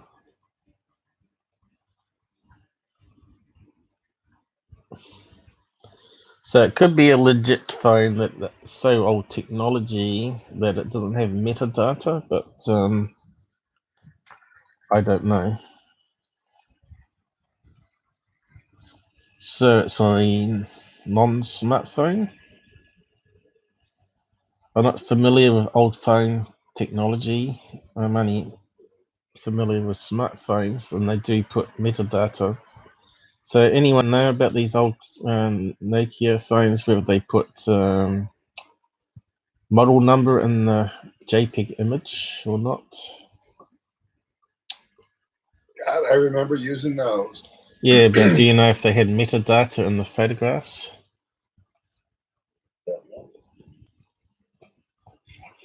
So it says the rear camera here is 640 by 480, so that sort of does check out then.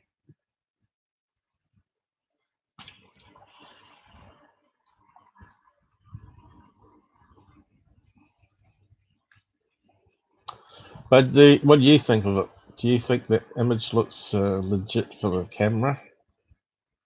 Where is it? Or do you think it looks more like something that's been photoshopped? Does it even look like a sky?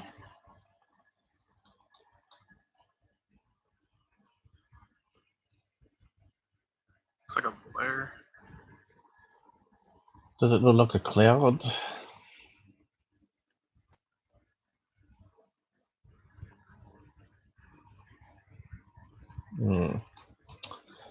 I suppose we could put it through filters.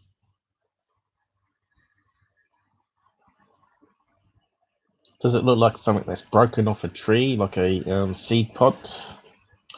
So you got to question everything that you see. Is it a lens flare?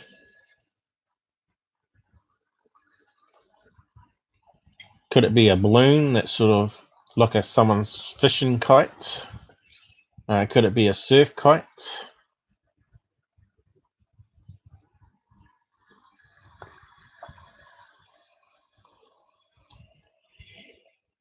Could he just thrown something out up in the air, like a seed pod that he found on the ground, taking a snapshot of it?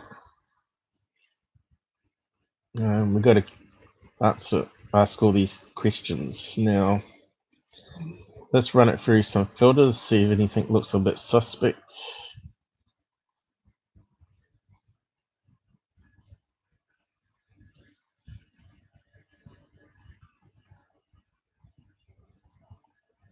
So that's just brightness. So if we run it through flip colors, then we can start to see if anything sort of stands out. It does look like there's something happening here. It seems like a straight line happening.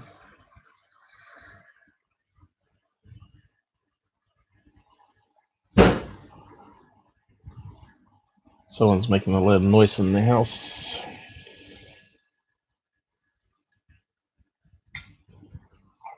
Well, it looks like that hasn't been photoshopped anyway. See how the pixels are constant throughout the image?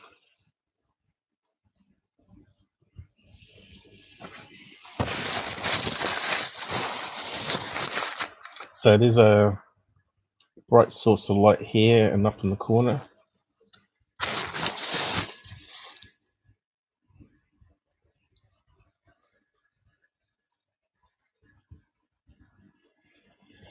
Probably need to zoom in on that particular object a bit more.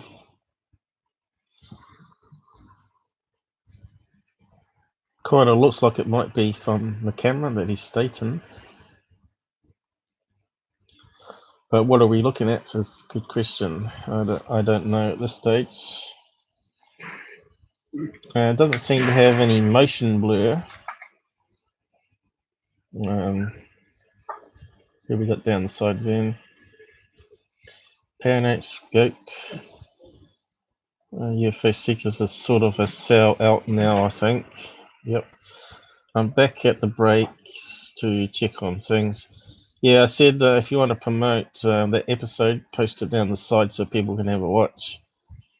I think I did post it on Discord, didn't I? I can't remember now.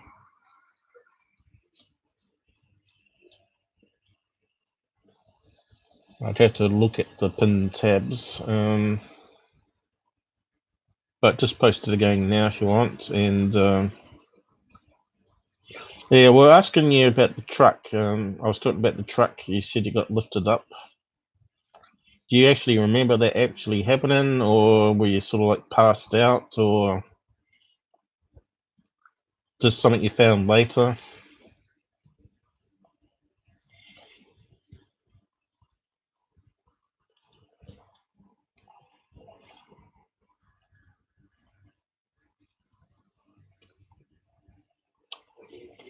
A field day on which one? Check out Bruce C's all latest. Who's Bruce?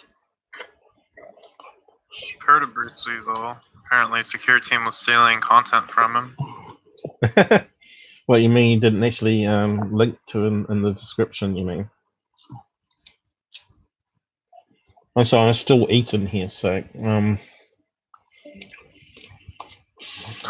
just if you want to come on Discord, then just jump into the voice only chat and have a quick say about the paranormal episode if you want. And people can ask you questions about it if they want to now. Meantime, I'll just and Area 51 will also let him have a say in a minute if he's still on. I don't know. I just haven't got time to check. Still on here. He's still on. Yeah, I'm still. John left. I'm not sure why. He's got a sick mum that he looks like after, and people knock on the door and stuff.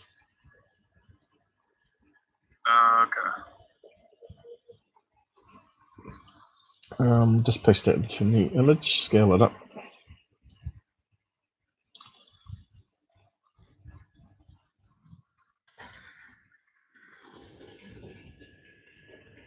So what are we looking at here? I'm not sure how good the old camera phones used to be, but I know they're pretty rubbish for 2 megapixel. I think I can see possible roller shutter happening here. It looks like it's in segments here, doesn't it?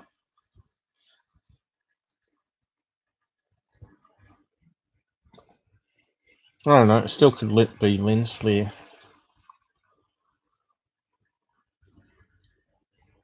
It is an unusual one, I must admit. But I've come across ones like this before in the past, where they've caught it on security camera, and it turns out to be like a leaf that's broken off a pine tree or something like that, that's fallen across the vision of the home security. One was like a seed pod. Let's just put it through filters again.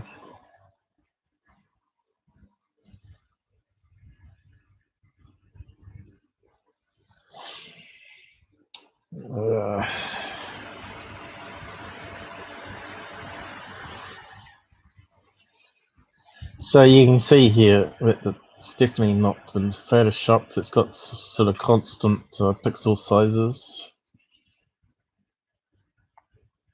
It does look like it's a solid object. It's not sort of see-through and hasn't got motion blur. The edges are very defined. It is interesting, but still I think it might be something natural, but all you can do is believe the eyewitness account that he saw it flying through the sky, I guess, and but we've had people hoax stuff like this before on these shows called like UFOs over Earth, where the MUFON star team interviewed some Mexican guy, I think it was, or maybe it was Brazil guy, I'm not too sure now. And I talked about it on some older lives, so you can always go back and find it. And his was clearly Photoshop because it had all these had different pixel sizes. Here you can see the pixel sizes are all the same and it's constant, but his ones like had like you could see it was like a pasted in square block. So this one definitely looks like it's legit and off the old camera, like you stated, even though it hasn't got metadata. But to me, I don't know what that is at this stage. Might be something we have to come back to later on.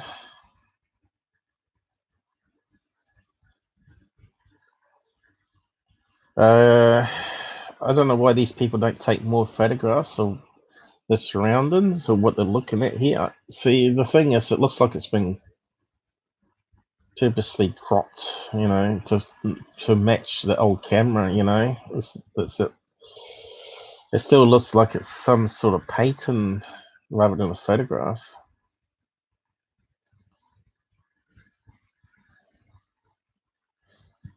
What do you guys think on the side about that one?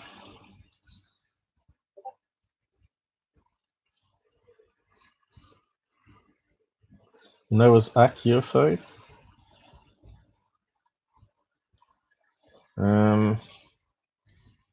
Doesn't look like a Noah's Ark to me. Well, it does. I suppose it does kind of look like an upside down boat, though. I suppose you could say that was a boat hull upside down. Let's scale it up here. Could that be what it is? You know, could he be looking down a cliff onto some beach where there's an upside down boat? Yeah, possible. Does it look like it's on sand or in the sky? You know, it's a bit hard to tell.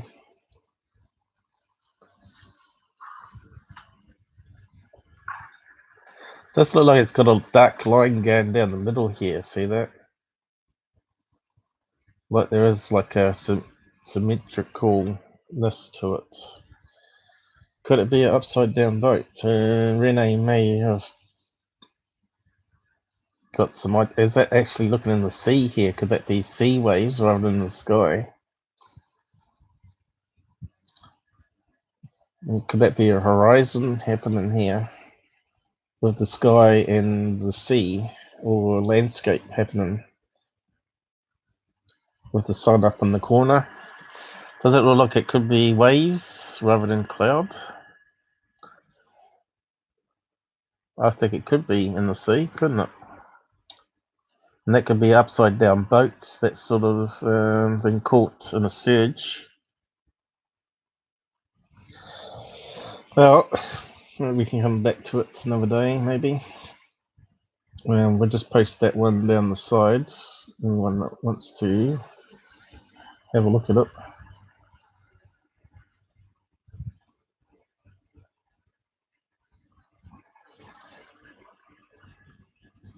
Hey, Robert Farmer. Didn't expect you to be up this late still. What's the time now? 4 in the morning in UK, is it? Well, you know, Discord, you can come on and chat as well. We're not using video, we're just using the voice only mode. So if you click on, I'll just show you quickly now. I'll just post that link though. UFO boat. I don't know what's happening. I didn't do it. I didn't do anything. I must have not clicked there. UFO boat. I don't know what you're going to call it. Well, just call it that.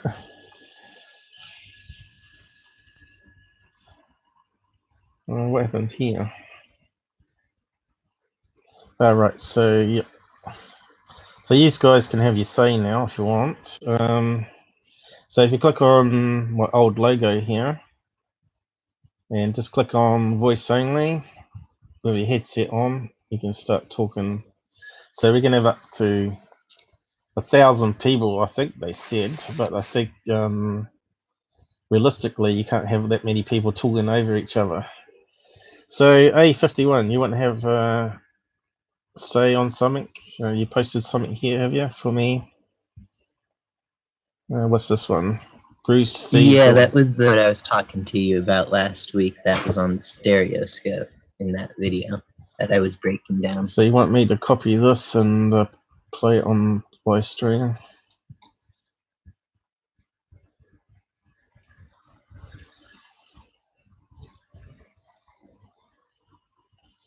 And explain it if you want. So what we're looking at here. Yeah, I'm just having my stream catch up real quick. Yeah, the voice will be 30 seconds behind on YouTube. So welcome back. Yeah, right now. So this is your UFO channel, A51S. I'll post it on the side here.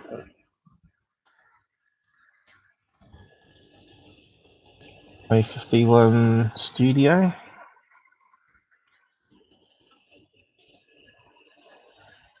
Comet crashes into cloaked UFO. How do you know it's a UFO? Alien craft. Did you put caps on? That's why I do call it a USA in the bottom. Okay, I'm playing it. 15 minutes? Are you crazy? So here we see the upper left, and this is the live updates for the day viewing.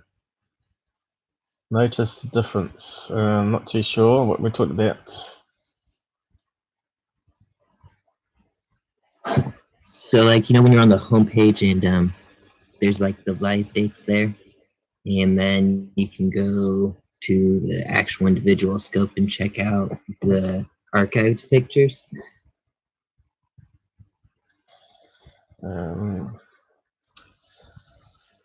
Not too sure. Here we see something. So what are we looking at?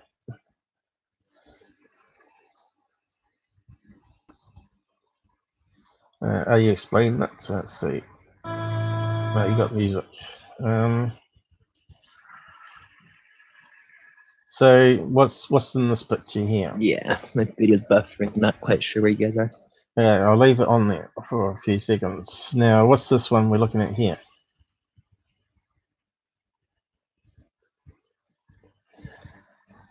Are you there?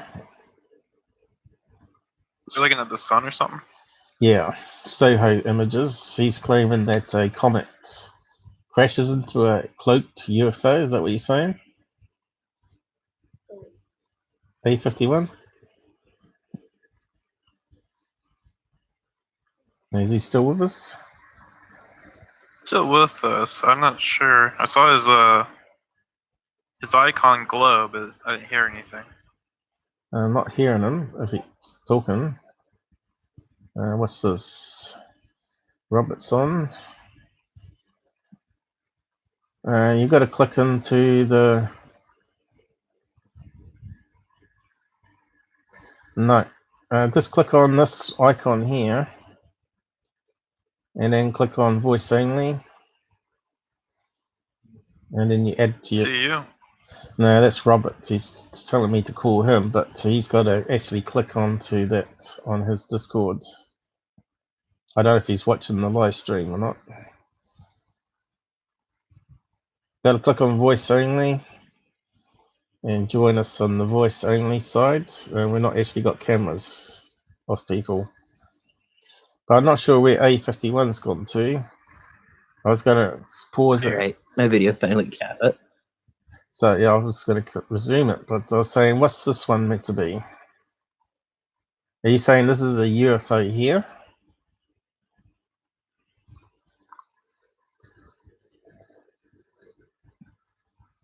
So, like, Can't hear you. I think he's got push to talk. He does. Oh, you have push to talk, right?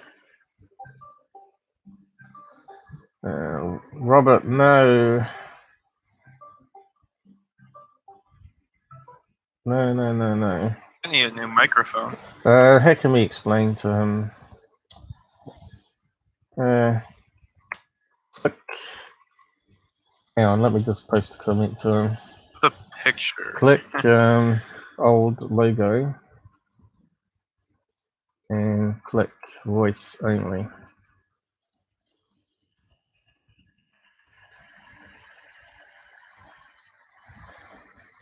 Does that make sense? Makes sense to me. We've not done voice only before. We've sort of done it with cameras. Is he there yet?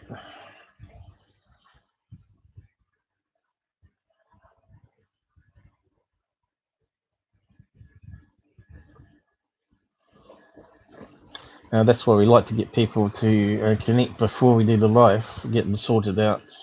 So yeah, A51. Let's see. What are you saying here? Plasma balls, great balls of fire. So we're looking at this one here. Basically, the first half of the video is the pictures of the craft, I guess, so to say. Then the next half is like... So whereabouts is the picture of this craft? Because I haven't seen anything apart from distortions.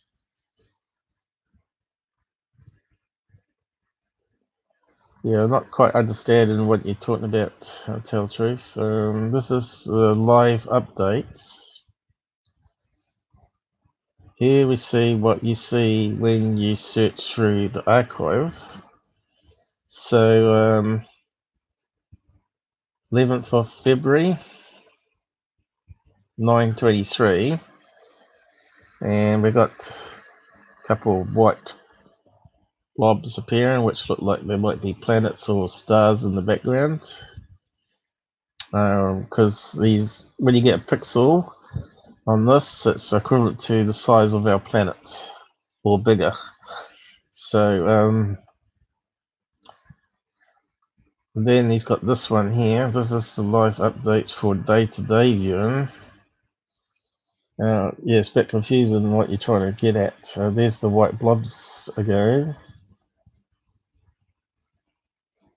So you put it through some sort of filter. I'm not sure. I don't think that's straight from NASA.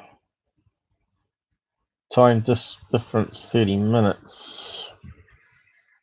Yep, I'm not too sure what you mean. Again, the grey cube is put there by NASA. So where's this grey cube? Do these guys see a grey cube? Is it this thing here? Or are we talking about this thing here? It's a little forward. The upper left part. When I Are zoom we in. talking about the black dot? Oh no, we were talking about gray. Yeah, so it's like airbrushed with gray. So it's kind of hard to notice unless you change the actual coloring on the image. My cursor unfortunately doesn't line up when I zoom in. So if I zoom I think out, I saw it. so you're saying the grey is up here, or Not here, sure. or here? Because I'm not seeing anything other than just normal. Right there above the sun, sort of. Here? You're saying To the here? left of this. It's to the left. You're saying up here? Up here, you're saying? Closer. I thought my my live stream just froze. Let's see. Is that where it is? Where? No, I can't see any grey cube. I see a lot of low-res pixelation. Okay. My video is a little behind. Sorry. You see the spurt? You can actually skip forward a little, and I posterize this picture. You can make out the cube there. If we skip ahead, we'll find where you show the cube a little bit better. So, what are we meant to be looking at now? Wait, was this the radio filter? Definitely something there, maybe. Let's go. So this one here is, what are we seeing here then? Are you saying this is the UFO here?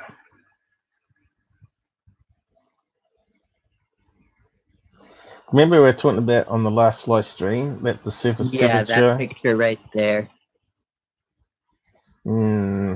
To me, it looks like a dog's face. Looks like a nose of a dog and two eyes and two ears. Does sort of look like a dog. Yeah. But that's the thing. That's what our brains are designed to do. We're designed to recognize faces and pull out people from a background, you know, for hunting, you know, pick out prey or whatever.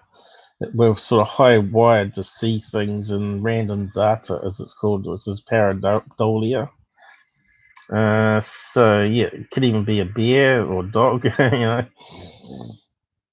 A dog man UFO. Is that what you're trying to say? This is a square? Because you can see it's clearly not a cube. That would be interesting. I think you're just... so yeah, I'm not... that would be on the stereoscope, and then I compare the stereoscope side to LASCO, and that's where those plasma balls are coming up. Plasma balls.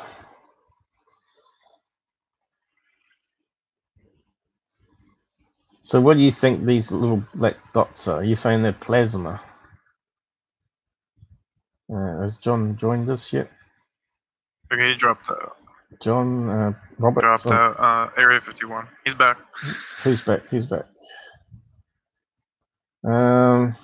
Robert still hasn't got it. I accidentally hit disconnect. But yeah, so those little black dots. And if you want to go off the theory of how we believe UFOs are recharging at the sun, who knows if that's it visually happening or...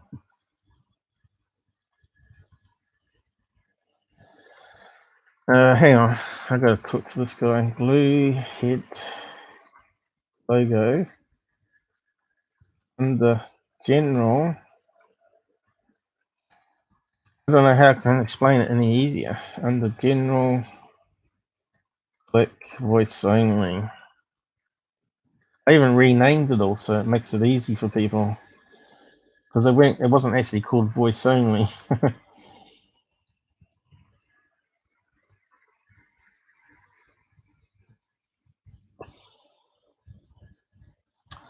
How can I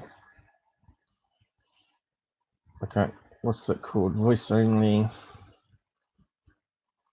I can't even copy the label name, can I? Without it stuffing up. Now, I'll just click it, see what happens. No.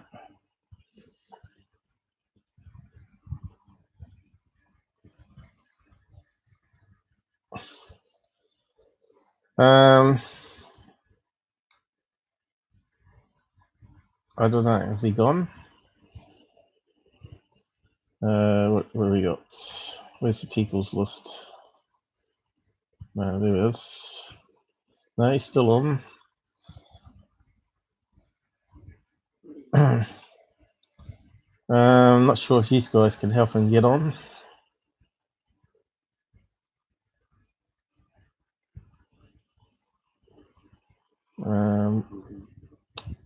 OT General, under OT General. Are you making sure you're not clicking on the text chat and you're clicking on the voice one? It's about the best mistake I make. Oh, it doesn't matter. Even if I disconnect, I can jump instantly back in, which is what's good about Discord. It allows you to do that.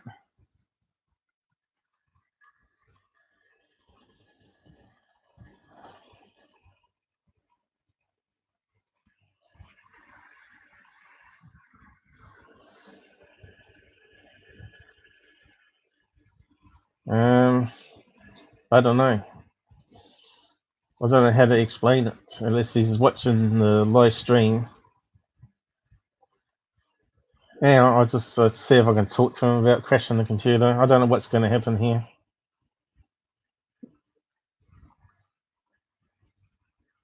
Probably lost you guys, have I? Robert, you ain't following instructions. Can you hear me?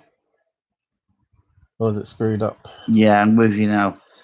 Look, mate, we're using voice only. So if you click on the old logo, the blue headed thing with the T underneath, under there's two things. There's OT General Text Chat and there's voice only.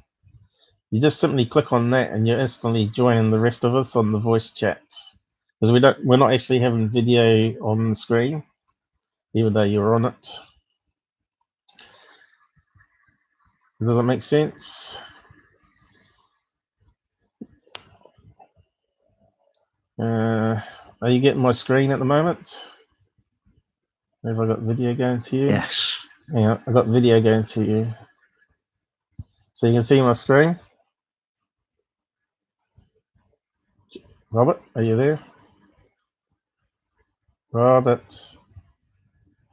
Yes, can, Paul. Can you see my screen? Click on the blue man over here and click on voice only. And then you can join the rest of us in voice only.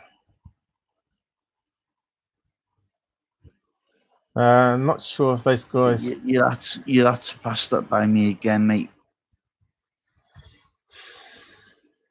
click on the old logo. You got the old logo down the side on Discord. There's main, which is... Yeah, whoa. We're like on different planets here. Logo. Yeah, my logo for Out There channel. There's two groups. There's one called OT General Text and Voice Only.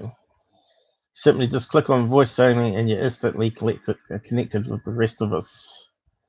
Unfortunately, because you've come on video, which we haven't tested out before, it drops me out of the Voice Only part from them, so they can't talk to us now.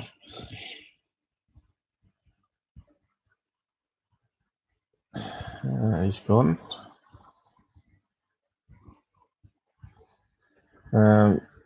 Yeah, he disconnected to him and it dropped you guys off. Are you still there? Oh, we're still here. Yes. Well, I showed him my desktop on video, so he should be able to get it. You guys all have the same thing I have down the side here, don't you? You have your main home page, and then you have the other channels that you're connected to down the side here with my logo. They call them servers, Discord servers.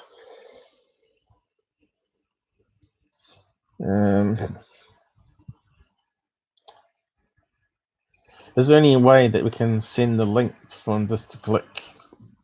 Is there a way to do that? I don't know. Is there an invite link that we can just say click here?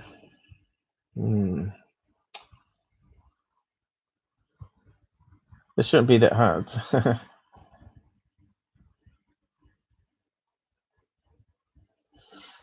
Right click, what we got here? Instant invite. Would that do it? I don't know.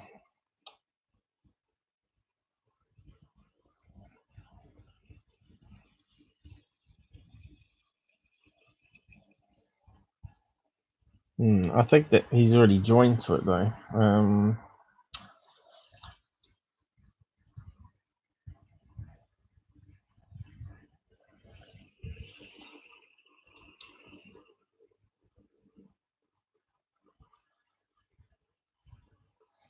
I suppose I could try it though.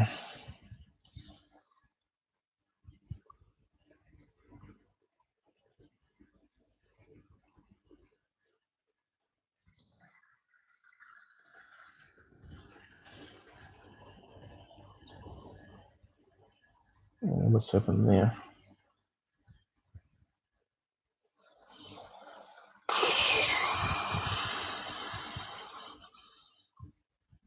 Okay.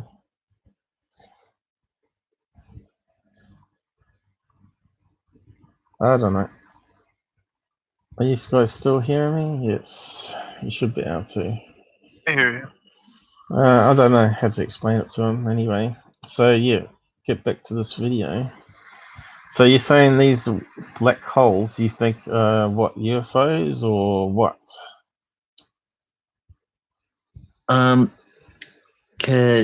So there's a theory kind of going out around there ever since that one plasma ball off the sun that there's UFOs charging at the sun. But let's just say Like the video, have you seen it? yes.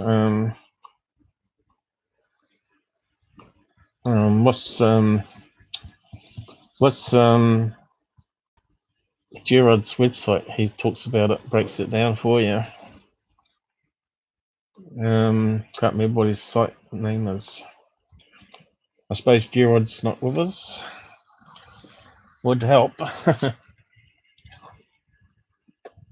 Anyway, you're talking about just a normal, natural thing that happens. It's not a UFO or anything.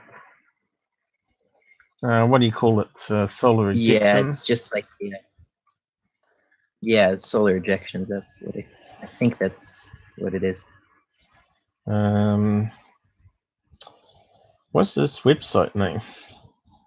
Gerard, are you out there? Is he on the Discord?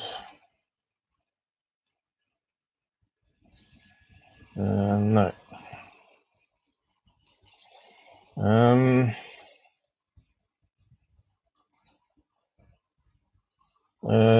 UFO maybe.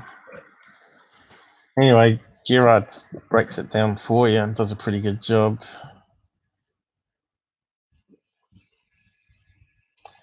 Let's see if we can find an image of it. You're talking about this one here, I think. Solar eruption mistaken for refueling ship.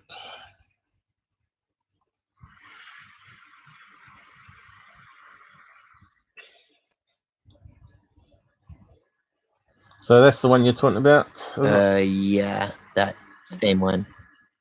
And so, yes, I was saying about those things over there, just possibility of, yeah, advanced race would use sun to refuel, but we wouldn't actually know how to see it.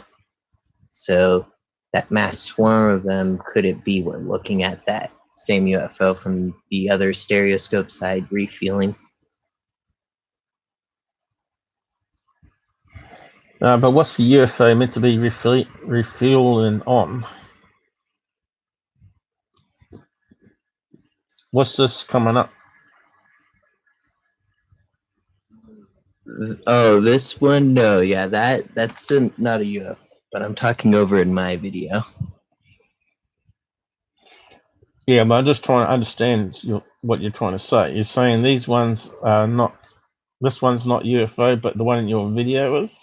Is that what you're saying? You're saying these little black dots are UFOs? So that's the same thing here, and that's also the same thing you're seeing over in my video, those black dots. But when you go over to the stereoscope, that sort of triangle, black square, gray box, that's what is above all those plasma balls.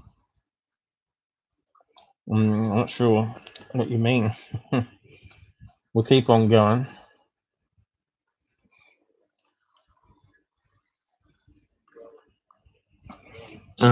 So go a bit more farther in my video, I do actually make it a little more visually easier to understand this. Hang on. That's my volume gone Get down. forward to the 3D. Hang on, my volume got turned down on you. So you're saying that's a square box here in the middle? My mouse cursor doesn't go in the right place. So are you saying there's something on this slide here? Because I think you're just seeing patterns and the randomness of it all. You want me to carry on?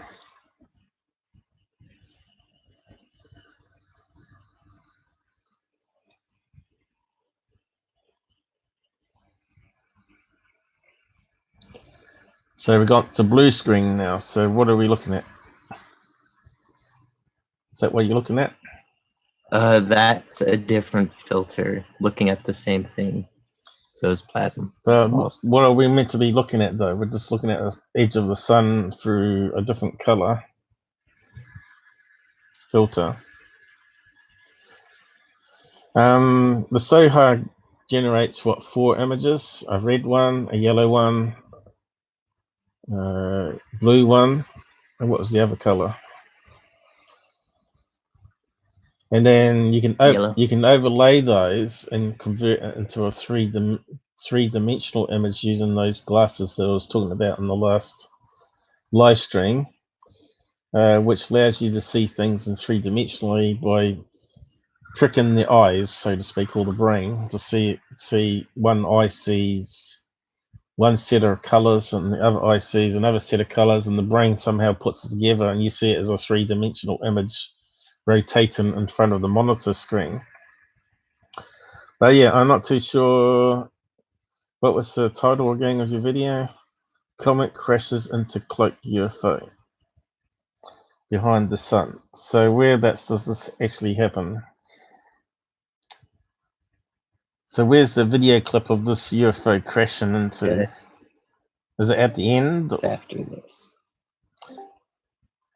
It's after these pictures of the plasma ball and the cylinder, so it's a little more towards the halfway mark. Right. So who's beeping here? Hearing some beeps going on. Robert's gone again. I don't think he figured it out. Just watch the live, mate. It's so easy. I just got to find that location. So I want to keep going on this video.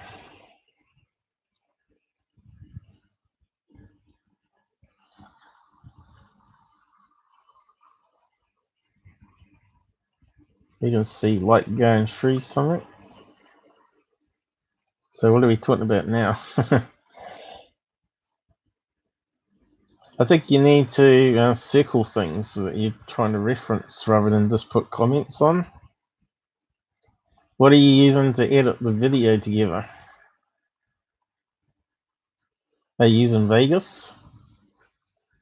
Is he there? Has he dropped off? He's here. He's just, I can't, his mic, I don't know what's going on. He's here, but he's not saying anything. Yeah, it's a bit hard going there, A51. I think you might need to get a headset and do away with push to talk. I think that's the easy. Yeah, I don't Yeah, I'm see just the on my phone. point. I was getting the timestamp there for the video. So I was asking you, what software do you use to make the video? Vegas Pro? Me? Yeah. I use Adobe. Adobe Artifacts? Artifacts, I mean. Adobe AE. Did you notice the explosion splintered? I think, I don't know if anyone else is getting what he's getting at here, but I don't know. The comments. Yes, right there. From there to 350, it has all the pictures of the comet. Are you talking about this streak here? Or are you talking about some bright blob down here? Explosion. The one right So it's next to gone. the sun. Are you saying this ejection here is actually shows a comet crashing into the sun? Because we looked at some frames the other night where they had solar storms, and it was doing some crazy ejection, and nothing was actually crashing into the sun. It was just normal sun activity where it had a solar storm happening. Did you watch that clip that I put up? Yeah, you could see how it was affecting the camera. It was, Yes. so when you see all this spitting out the side here, not necessarily it's due to something crashing into the sun, but it's just normal sun activity where it's erupting. So you're zoomed in now. So what are we looking at here?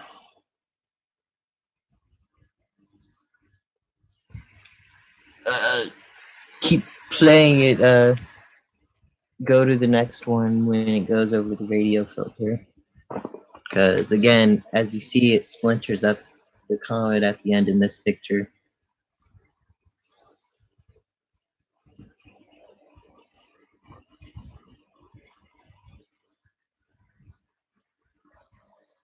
Good old grey box. So you're talking about this bit up here? I can't zoom in anymore, I don't think. Yes. You're talking about this here. Do you zoom in on what you're talking about? You're talking about this grey box.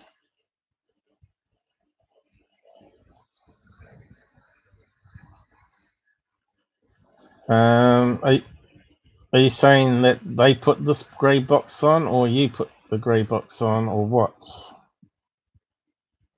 They do. I don't put that there. That comes straight from NASA's website. So where's the link to that image? So we can pull the image down ourselves and have a look. Sure, I'll link it. What's Renee saying? Renee.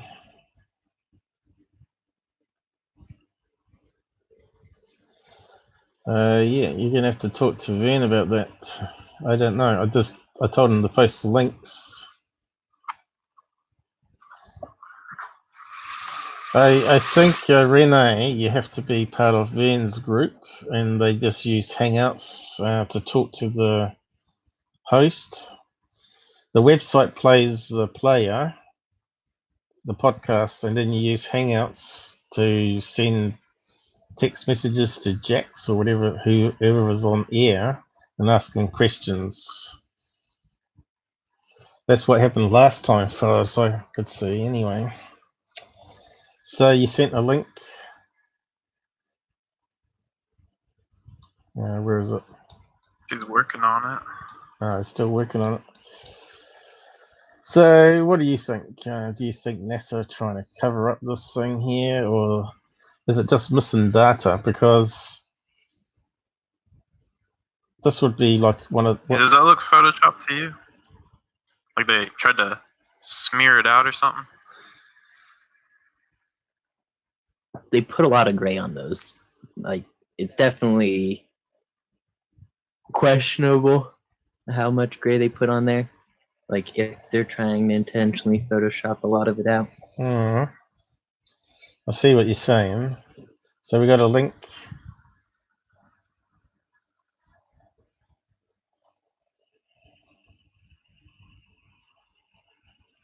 Okay.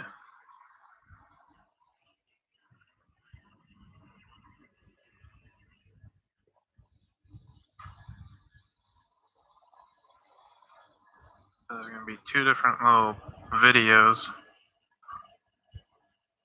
Yep.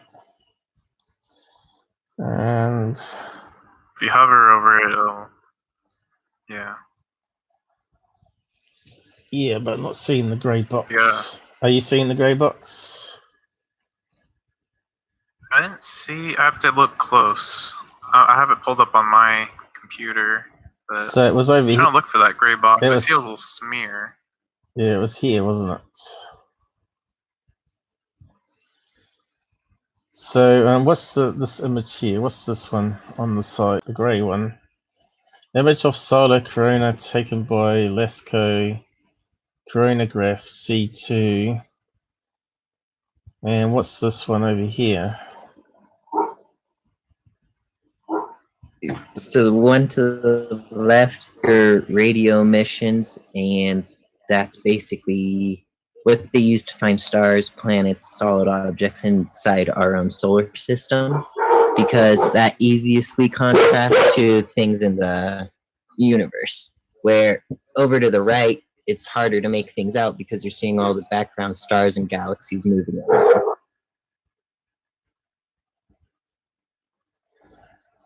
Okay, yeah, I see the little smear. Do you? Oh, it's playing real time finally. So we're seeing a lot of radiation corruption occurring. See, there's a blob that occurs up here.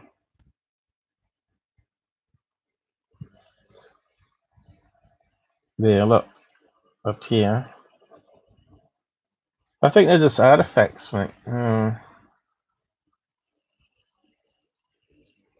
See, you're getting streaks of radiation bursts affecting the onboard camera.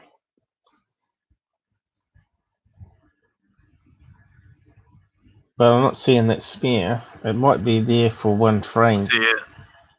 You see it? It happens pretty quick.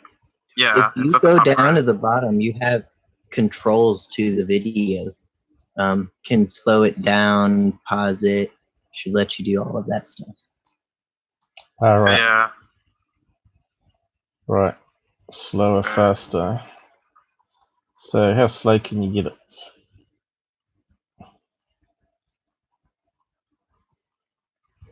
So what happens over here?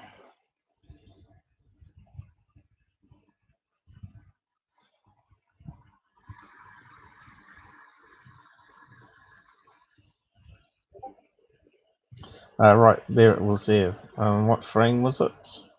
Frame 58, was it? Is that the one? At The one that you got here? 58, where is it? 12 o'clock exact.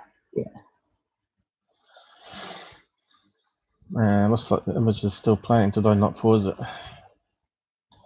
Yeah, I stopped it right at 59 Yeah, looks like on my end. 58, 59?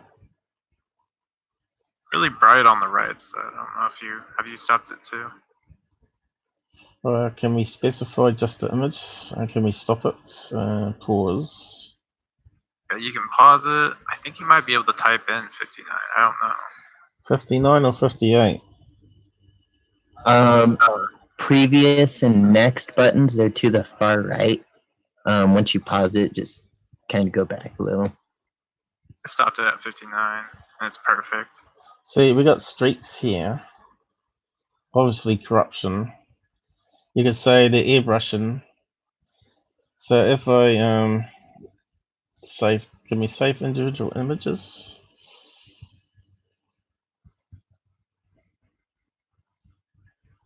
It's a smart idea. Yeah, it's doing something. I've been using the snipping tool for everything. I use this thing called Nimbus up here. Nimbus add-on for Chrome, and you can capture any region you want. It's pretty useful. So is that the one we're after?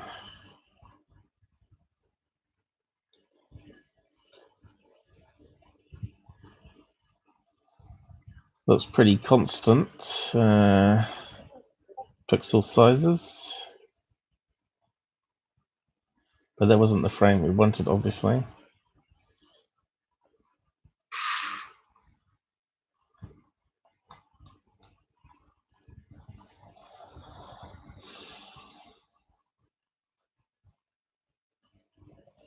The thing is, something that close to the sun would be 10,000 degrees Fahrenheit.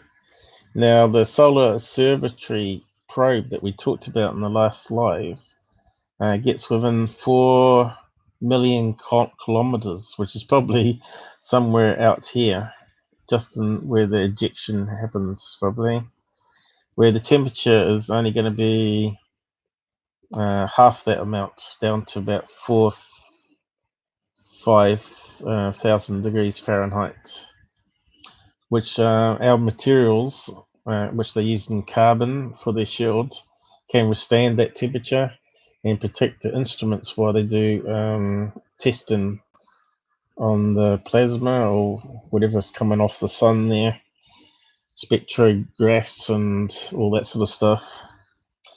So yeah, looks like we can save individual images that way.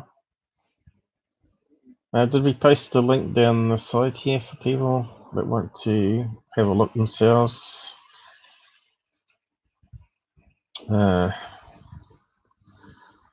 Where's my thing gone? There. So we'll just post that if people want to have a look.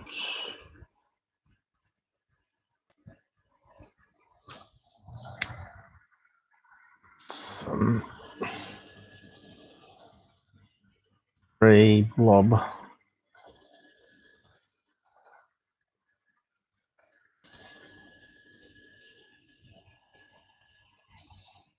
But that's not the right frame. So how do we get the right frame on this? Let's see. I thought it was 58, but you reckon it was 59. Did that come up? Don't think it's changing that way. Reverse, rewind, next, previous. Right, there we go. 96. So we want to go back quite a few, but looks it. Oh, actually, I've gone in the wrong direction. 59. Oh, actually, let's have a look at 58. So let's just save that one. Just before it. So how many seconds apart are each of the images taken? Does it tell us? 35 seconds? I think it's 35 minutes. every 50 minutes to 35. It alternates some days. Like they'll have a lot more pictures, and then others it has far less.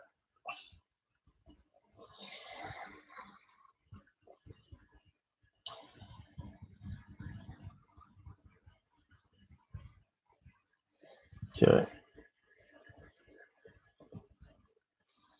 So we should have another one here.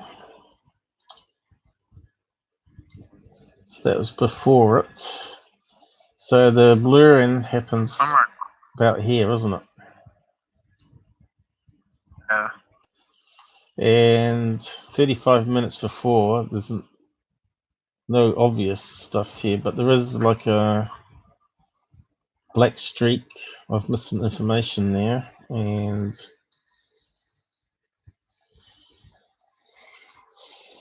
I think we need like a color code of what the grays, the whites to blacks mean in frequencies or whatever. Yeah, and then sometimes there's colors like greens and reds, and that's for high radiation emissions. Right, but there's no charts to give us any indication of what's going on there. Let's see, we've got that I'll one. get you the link for the chart. Go to the next one. So this is the one where we've got a lot of corruption happening. See that? So yeah, definitely the blobs there. But we got these big lines happening.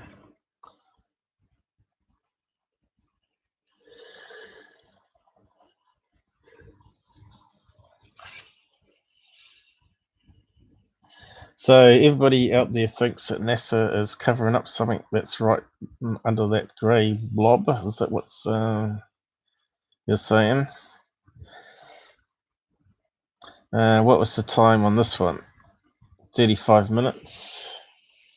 What was the last one? Let's just go back. 36. So that's 0211.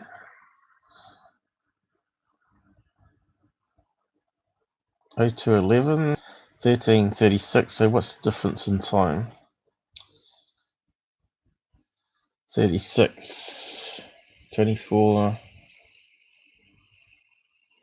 So it's 12 minutes difference, was it? Or have I got it wrong still? Yep, it's 12 minutes between. It's 12 minutes between frames, but it says 35 over here, which is kind of strange.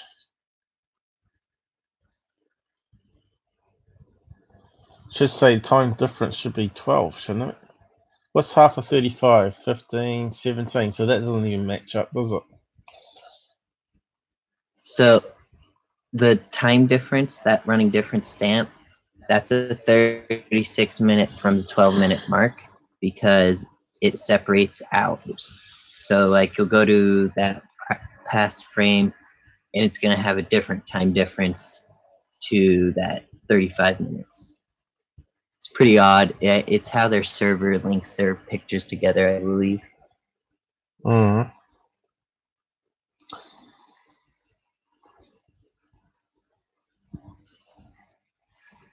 Yeah.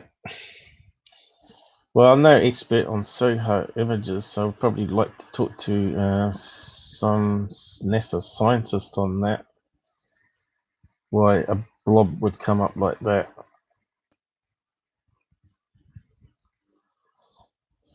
But I guess if you're getting all this radiation bursts happening, right?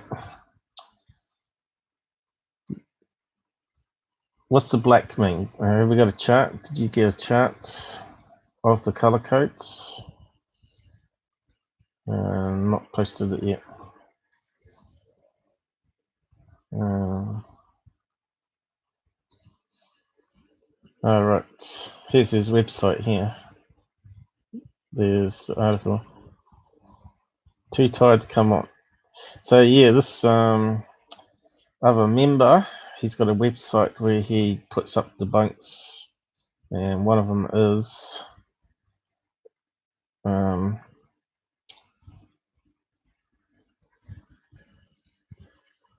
the ejection business.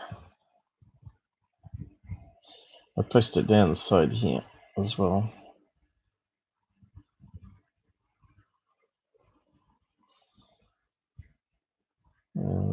Opening up too many tabs now. I need to close down some.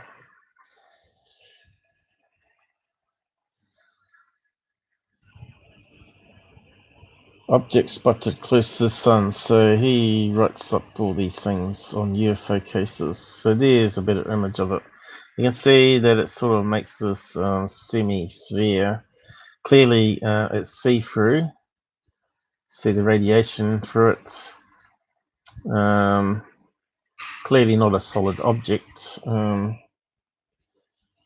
So I'm not too sure what they're saying they're meant to be getting from the sun. Helium-3, I don't know, but we know it's going to be like 10,000 degrees Fahrenheit there, which melts most things. The hottest metal melting point of metal is tungsten at was it 6,000 degrees Fahrenheit or something quite high, and also carbon, which was a wee bit higher than tungsten metal. So I think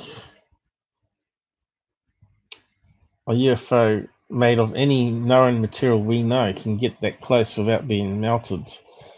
So they would have to be using some sort of magnetic field that goes around the craft. So the craft, if that was a magnetic field, if that was meant to be a UFO, the craft would have to be in the center point somewhere there with the field projected around it. It's possible. It's way out of our science know-how how to do that. So that would be classed as pseudoscience because we have no science that's able to do that. And also, if you've got a shield going around something, that means the instruments are going to be blind as well. So if you've got like an electromagnetic field as protection from the heat, like the Earth has, as you know, it disrupts radio communications. That you have to make a pinhole. You know how they're doing with the HARP experiment? They're ionizing the upper atmosphere so they could bounce the signal off it, so it would go around the curvature of the globe, which is another thing that disproves flat Earth, of course. So they wanted to bounce low frequencies around the Earth there that communicates to distant military bases or submarines underwater was another thing that they're meant to be experimenting with. Radio waves that would penetrate the sea but also bounce it around the ionosphere to get it around to the other side of the ocean. So that's another topic altogether, but this is this article on it here talking about the cameras and how they're made up and all that.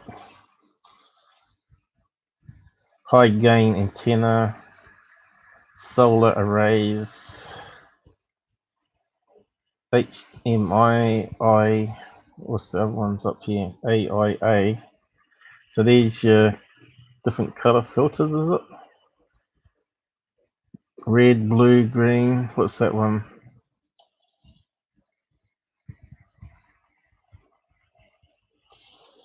It's complex stuff, that's for sure.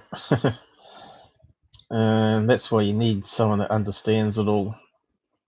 A scientist that understands all this, how it's all put together. It'd probably be way over most people's heads anyway. They wouldn't better.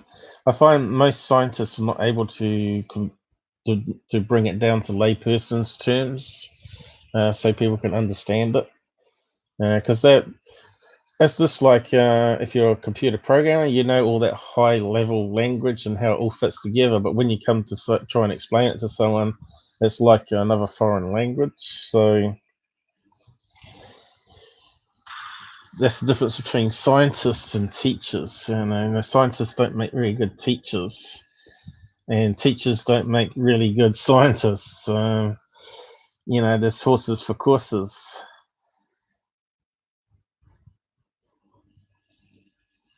But yeah, whereabouts were we with this image here? We wanted a color chart. Did you post a color chart? No.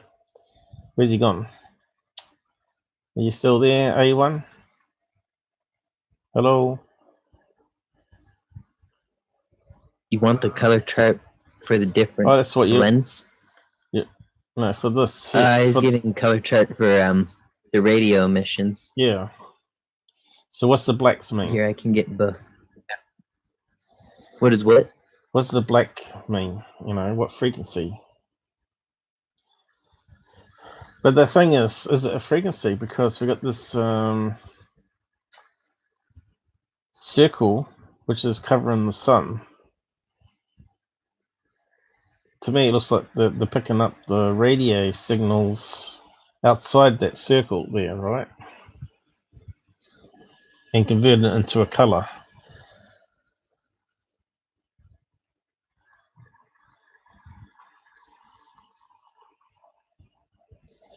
But if we have a look at this one here, where that blob is, shouldn't there be something on this image? Can we save that one? Yeah. You know what I mean? So the radio has a blind spot, but this one here, which I'm not sure what the frequency or nano spectrum range is, as they call it, NN, is looking pretty normal.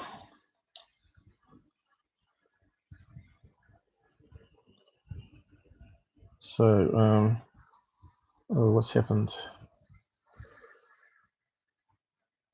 It's opening up the web browser page on that side. What's going on here? Did it not save the image?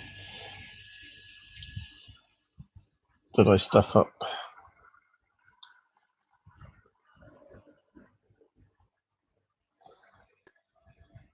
What happened there?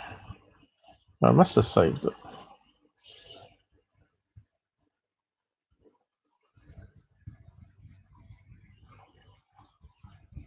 Ah, because it's got gift on the end.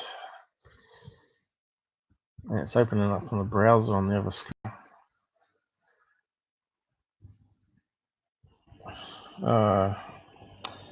So,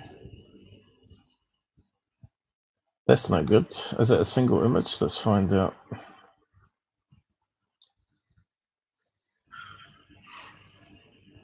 It's a gift image. I think it's single, isn't it? It's not moving.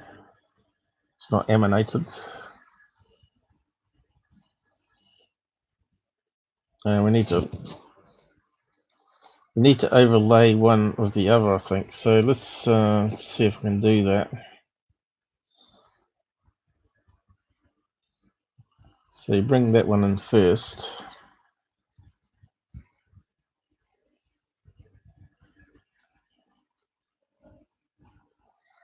The fan's making a noise here. I don't know if you can hear it or not. And then you need to bring the other one in.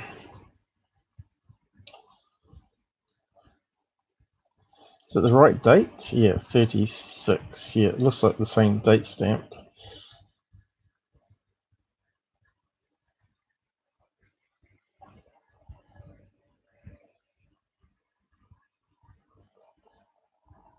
So that's the two images overlaid. And transparency needs to be set. And then you can see through one to the other. So there's the blob there and the light.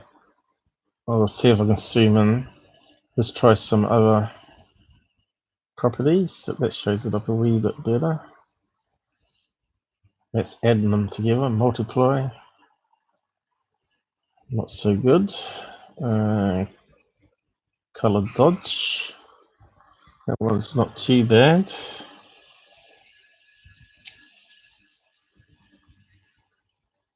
Glow. That one's not too bad either. So yeah, we've got lots of choices that works. Color difference. There we go. That one's quite interesting too. Lighten. Darken. That one's not too bad as well. So which one's a good one? Oh, what's all that noise? Okay, let's try that one. So that's it, the two images combined. And I will scale it up, flatten.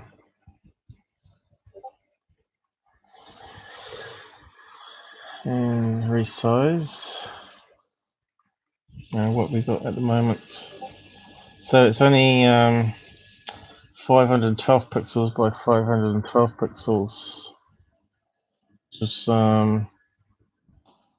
VGA, isn't it? It's not even super VGA quality, which is 800 by 600. VGA is below that figure, which is old computer terminology, and then we got HD, which is 720, which is the next, which is above super VGA. And then you got 4K, which I'm not sure what you call that, super HD or something, I guess, I don't know. So yeah, there it's scaled up. And let's now we can cut that in and zoom it in.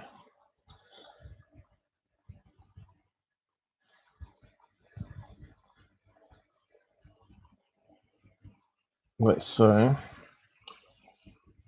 So what do you think? Do you think they're covering up something here? To me, it looks like corruption that's occurred on that particular frame. These streaks happening.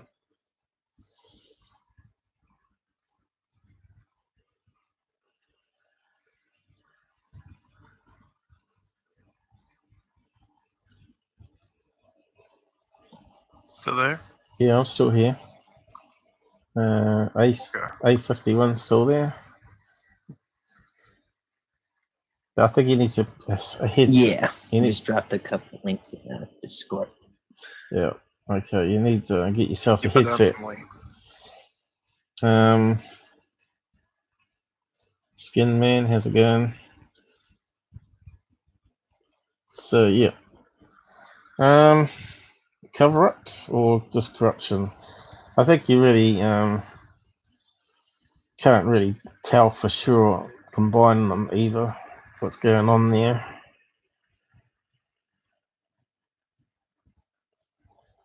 You said there was a color chart. Did you manage to get a color chart or something? What's this one?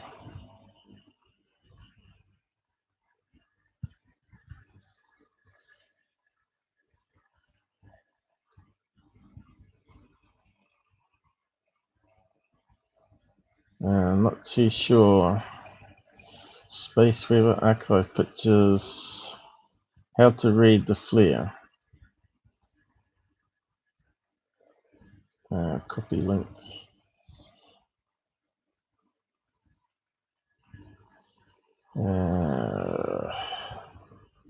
Minimize that.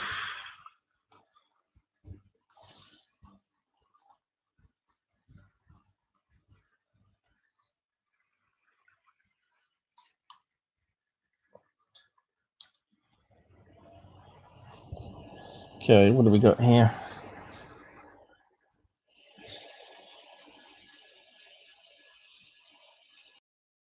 So is that all the colors? What's that say there? No, that's not the color chart though. That's trading box half max. See, I don't know how you read that. R dash over R sun.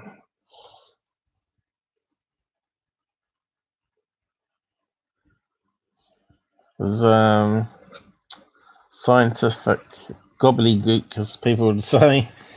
Yeah, I was looking for a chart that says black is 50 nanometers and white is 1,000 nanometers or whatever.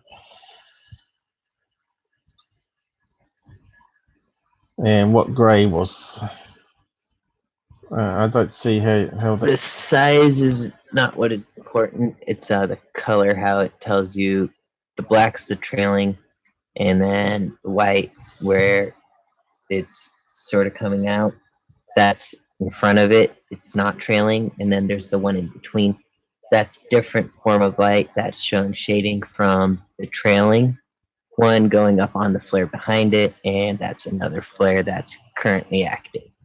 So when you see the white, black, gray, white, you're seeing a flare, the shadow of the flare that was there, the gray being that of its shadow of the black, and then the white being the next flare.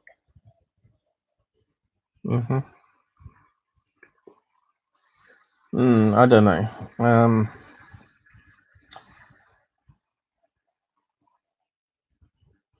Because these scopes, they do shade on each other. Like, you can go on to, I'll get the link in. NASA even says that, like, you'll see Venus's shadow, and some people might consider that something else. Let's just say this one.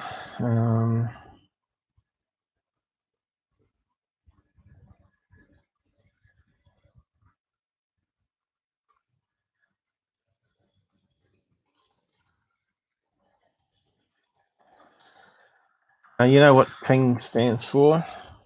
It's like a MP4 version. It's a lossless codec. So basically, it doesn't change the pixels. It just compresses the image colors using some complicated algorithm. But like an MP4 has AVC codec, and for the video, which is like they call it H.263 or H.264 and H.265, different compression techniques. 6.4 I think is what MP4s generally use, and for 4K they're now using H.265 compression, which makes the files really small and handles the larger files.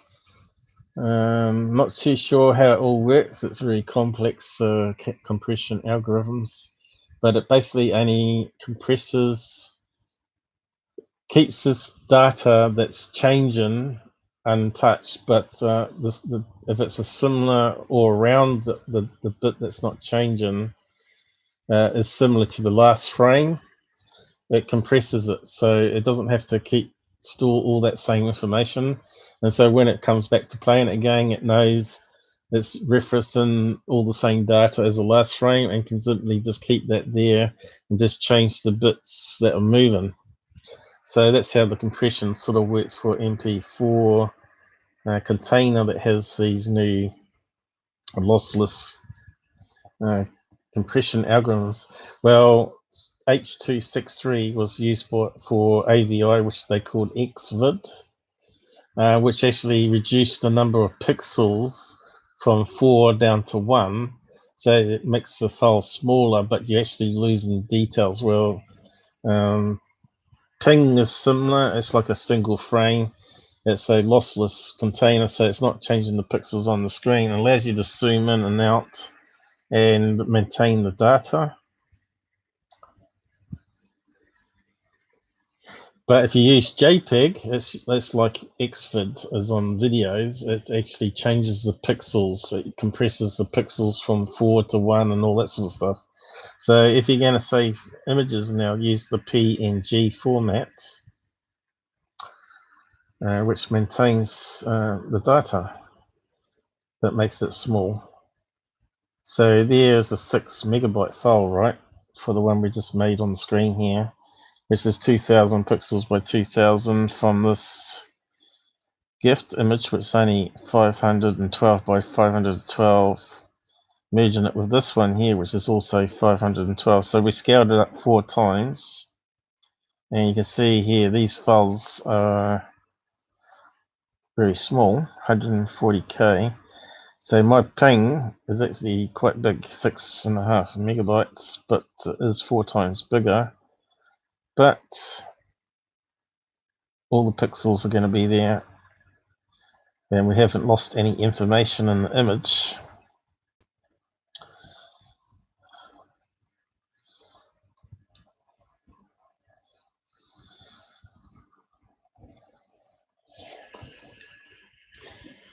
So if that was photoshopped and saved as a JPEG, which it isn't, that's been saved as a GIF.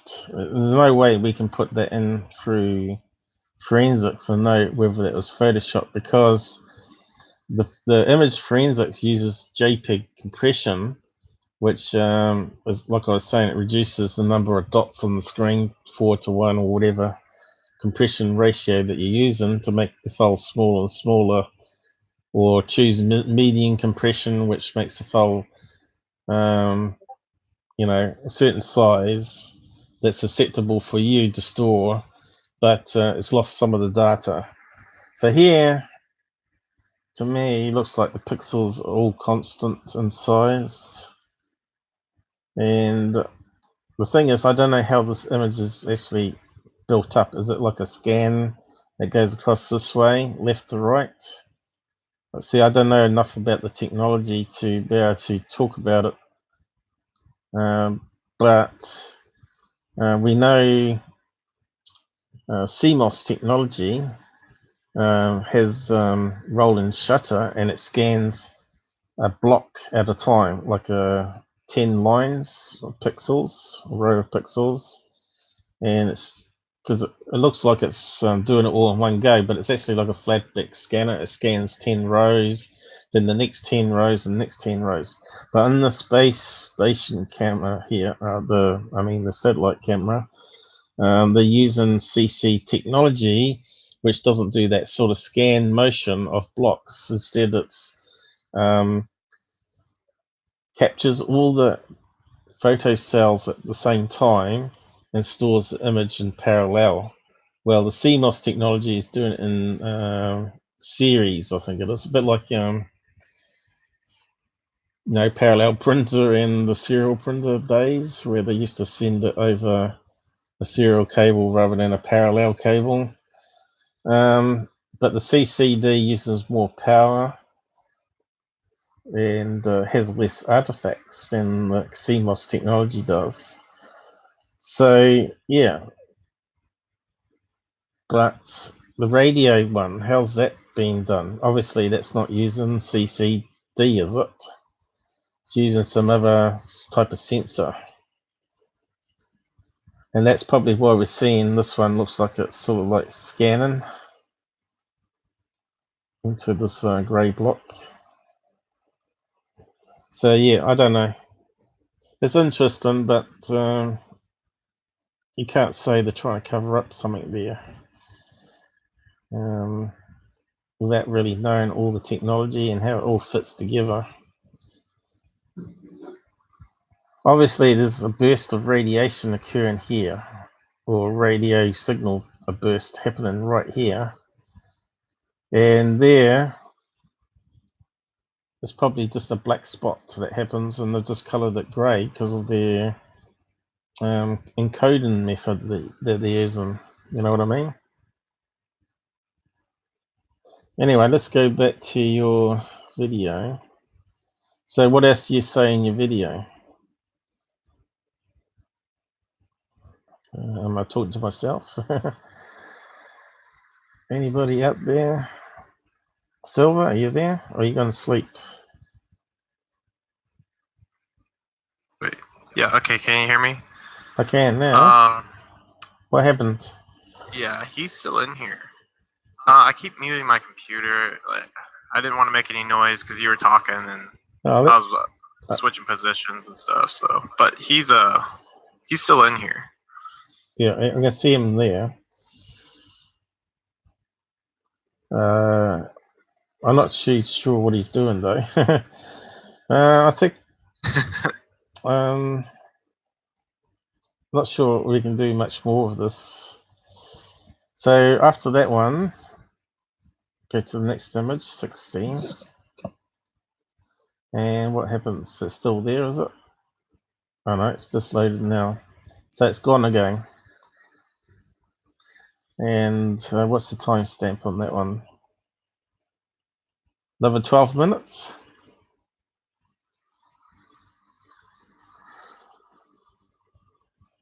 So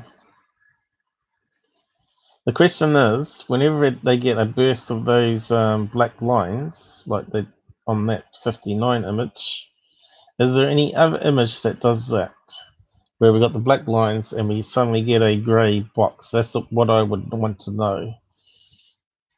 Yeah, that all happened around the 59 mark.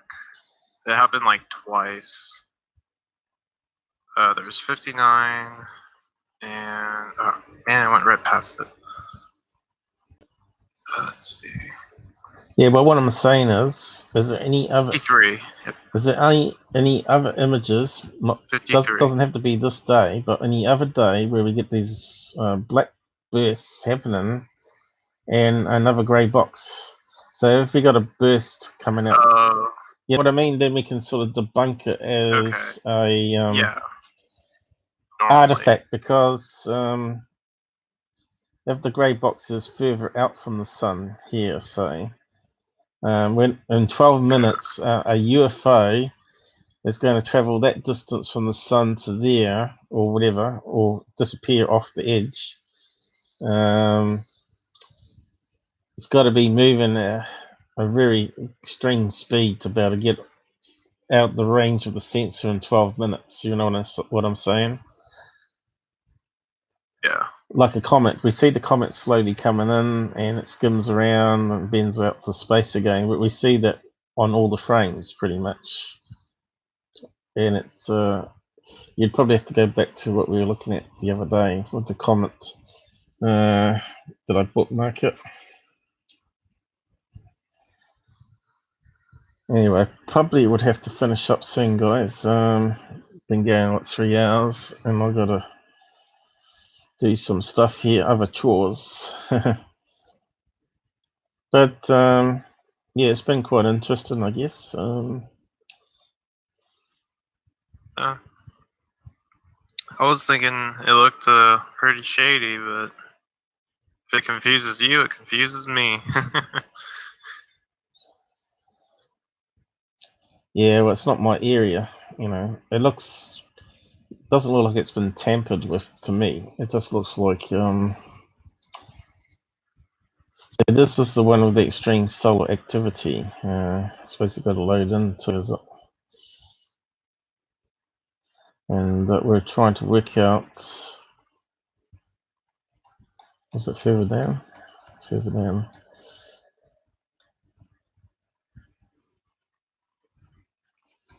Further down it was. Here it goes. So what's this thing here moving out? See what I mean?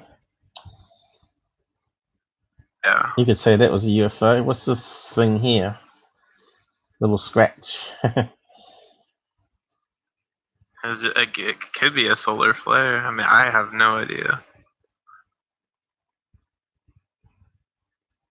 There it is, finally all loaded in. It just plays it. So look how crazy that is. I was talking about that last live stream. All that radiation is heading towards Earth. and we don't get fried like a fried egg, you know. Yeah. That's just a crazy amount of energy. Terrified of. Yeah. Just shows how little we know about the sun. You think if it lost that much we're trying to work out the time frame on this. Is it every and we could look this up. Every 12 minutes, is it? Saying the game. Notice here's a big blob that happens too. See that? I reckon on the radio one, if we had a radio one of this one would have grey blocks here too, I reckon. So we need... Yeah, I think he did send some links to that. I think he has he sent a link. It's somewhere in here. I don't know if we can save that last image, but that would be quite good to pull it into the editor. Looks like we haven't got a pause on this one. So you probably have to find that last image where it sort of streaks across the screen here towards the camera.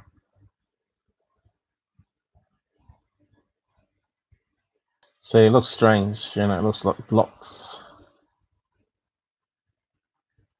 Yeah. Even looks like it's a square block rotated there up here.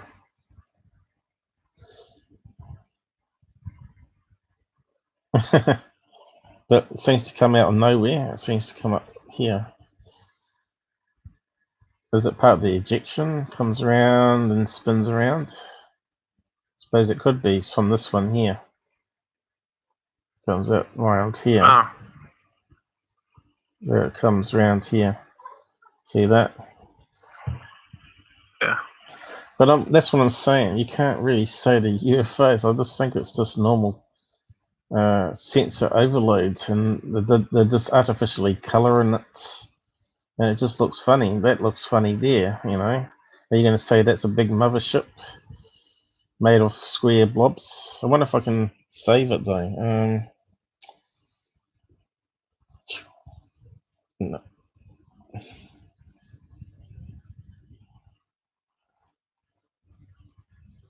No, I'm not sure how you can. Definitely not our field. Not sure if I can save it at all. It's obviously a gift. Let's see if we can save it, so we can have a closer look. Coming out as a gift, is it? Yep. Save it. I'll post the link there again because it was on my other life, but I'll post it so you can have a look. Or maybe I'll just go back one. Are they different? Yeah. I'll just copy that one and then just scroll down. There's also another one further down. So that's a solar storm. It's just absolutely crazy. But one further down really mucks up the sensors that I pointed out the other day. Of course, you got to remember that little blob coming out here is going to be equivalent to at least 10 or 20 Earth size. And that's a huge object that's coming out here. And these ejections here are massive. They're as big as probably 500 of our planets joined together. So it's just you just can't imagine it. We're seeing it as a little pixel thing, and it's only a little thing coming off the sun. But you got to imagine the sun is far away, and can fit 1,000 Earths inside it. So that's how big the sun is. I don't know if you can imagine it in your head, but and now sun's not the biggest in the solar system. We found one. I can't remember what it was called now, but it can fit 5.1 million of our suns inside it. Could you imagine a sun that's that big out in the universe? So further down here is this one here. See how the radiation just scrambles the sensors on the probe. Wow. See that? So each of those dots there would be the size of our planet. Remember, each of these dots, single pixels, are like the size of our planet. So there's no way that's the thousands and hundreds of thousands of UFOs suddenly. It's radio interference. And we've got streaks. And we've got blobs. I think there's some blobs up here that you can see. So that'll be another one to see in the radio map as well. But we're seeing it in that other side of it, the right side, not the left side. So I think we got some dates on it, have we? Somewhere. Down the bottom here. So you probably need to see if we can find the radio of that one and join it together. Because I think that one would be a really interesting one to look at too. 17, 9, 10. I think it's going every 12 minutes. I think it's every 12 minutes. Yeah, it looks like it. So we got this gift. I'll see if we can load it in.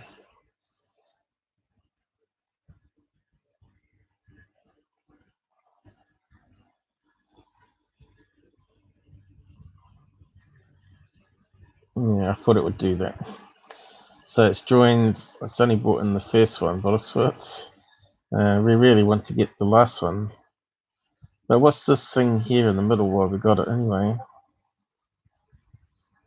Looks like a little scratch, but you can't have a scratch on the space telescope. So it's got to be some sort of artifact, you know, corruption that's occurring. It's not going to be a banana UFO, is it?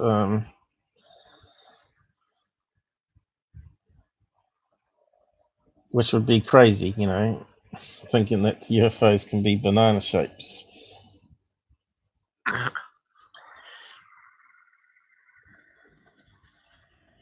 There you go. So could that be just like a, you know, like a plasma ball, you know, but it's a string instead. It's just hanging there out in space, and then it disappears. But you can see clearly it's not going to be a UFO, but security team would put that up and say, well, look at this. This is a... I found my, and that Boomerang. that is just a holder for the scope. Holder? The one where it's like missing that one line. It's exactly what that is. A holder for the scope. Are you saying there's a clip in the middle of the image? What do you mean? As a holder. Do you understand what he's saying? I have no idea. No. See, I'd have to see what he means. Sounds like he knows what he's talking about. You'd have to see the image of the camera. Getting the picture of it. There's the image that's taken from here. Why would you have a holder? Are you talking about... Did you just post this as Zooniverse League? What do you mean it's a holder? Do you mean it's part of the camera manufacturer? Or you mean it's, I don't know, something else? It's the mount that's holding that black spring, so that the filters are separated on different channels. You're saying this circle bit is the filter and it's a holder for it. Is that what you're saying?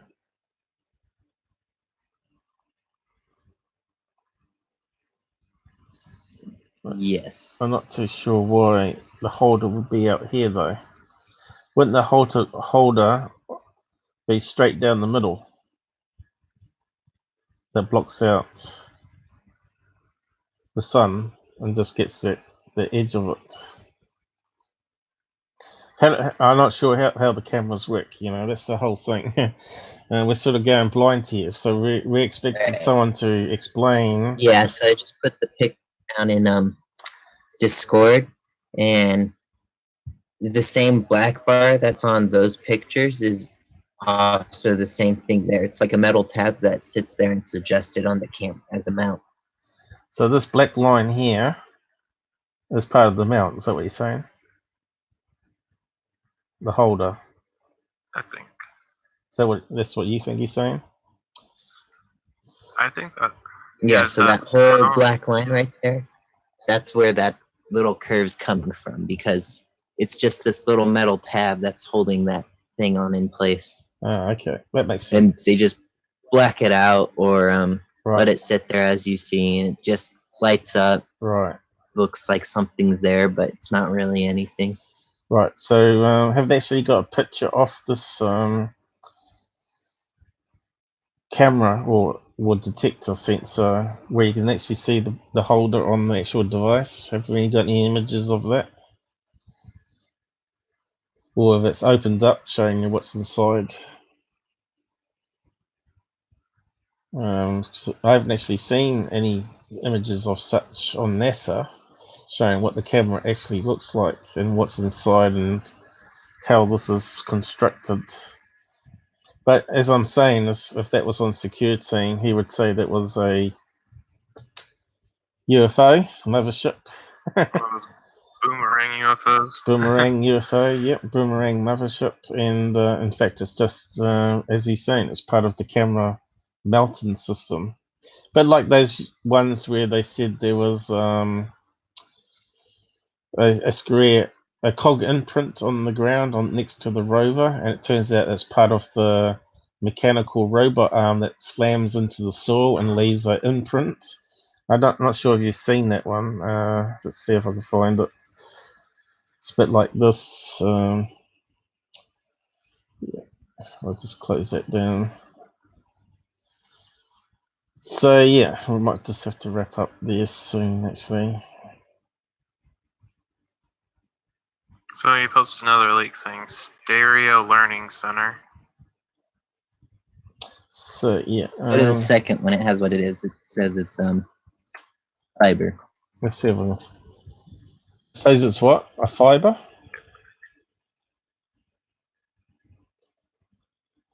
A fiber on the screen? You're talking about the rover photograph, or you're talking about satellite? Yeah, it says the close-up image of a photograph. small foot. Where's that on Discord? It's on Discord, second link.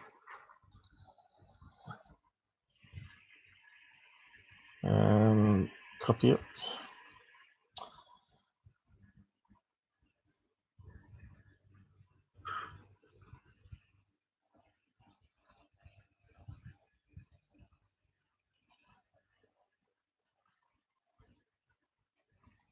Ah, someone's brought it up before, but that's in the opposite direction, isn't it? Yeah, Of course, it looks like both a defects in different camera picture, or but the same thing.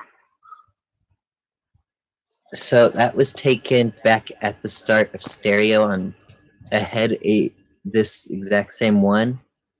Stereo B didn't have that at all ever, but like everything kind of reversed and switched sides after 2014 when they passed each other. So this is not actually a mounting point then, they're saying it's a fiber, which is what I thought it might be, like a hair or some sort that's inside the camera. Maybe when it was manufactured, someone dropped a hair inside. You know how they wear the overalls, the white overalls? You know, they're very careful not to drop any skin flakes and stuff like that into it that can affect the sensors. So yeah, this could be like a hair off a piece of cotton off a clothing, where it's sort of moved around on the camera due to maybe some cooling. Who knows? Most likely a fiber came off. Clean room wipes. So there you go. They're saying it's from a wipe used during the assembly of the camera. So there. And of course we get that on the NASA ones. Remember how I debunked some of those NASA moon bases? Exactly the same scenario where they get scratches, as well as on because they don't take it on normal negative plastic, what you call it, film. Instead they take it on glass plates, but like the old days, it generates a negative on a glass plate, and then they scan it in. When they get back to Earth, they scan it on a flatbed scanner sort of thing. It turns it into a digital image or a printed image onto cardboard. Exactly, yeah. So what happens is someone drops a bit of hair off their clothing or head, and it gets onto the slide as they're scanning. And of course, you get those also on the NASA footages where they're talking about cigar UFOs or whatever. It's just a hair that's dropped on because it's on multiple images in the same place, or it moves around. Or it's on a surface of the moon on one shot, and then it's in outer space on another shot. Then it clearly can't be a cigar UFO because it's too close to the ground near the moon to be in that location. Stuff like that, stuff that you can sort of easily debunk as nonsense that's put out by these big channels. Small dust particle on the surface of the thing. So that one's quite good. So we'll just post that one in the side chat. Artifacts on SOHO. Yeah, you can actually go to the other link and it has even more things and covers exactly like what you're talking about, from dust, scratches, all of that stuff.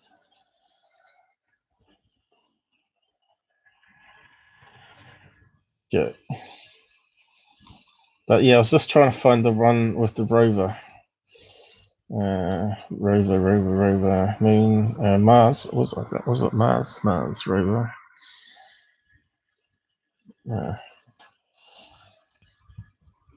You probably know the imprint I'm talking about when I show you. Mars rover, looks like a missed dog imprint. It's a whole word. Just seeing if I can find it quickly. T. Warren, where he was talking about a shadow. They do test it out in the desert, obviously. But yeah, I'm just trying to find that cog imprint image. Probably won't be able to find it.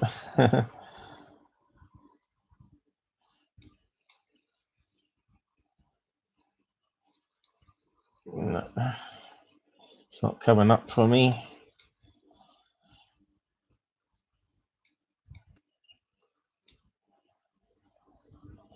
But they also got one that looks like a spine of a fossilized dinosaur, and it's actually just how the rover's turned, and it's because of the wheels. It's got these special wheels with the holes in it.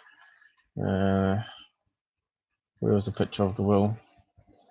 They got these special metal wheels that got little holes in it, and as it turns, it actually makes the same pattern. Looks like a spine of a creature. Mars, looks like I'm not going to get it with cog. Mars rover artifacts. Let's see if that comes up. I don't know if anyone's explained them before, but artifacts.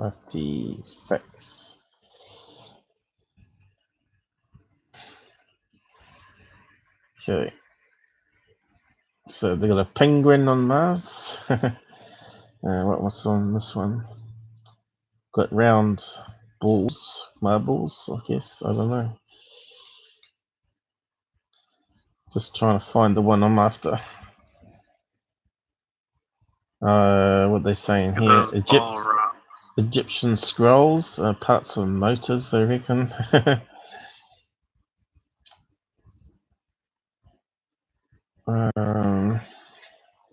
Some funny rocks.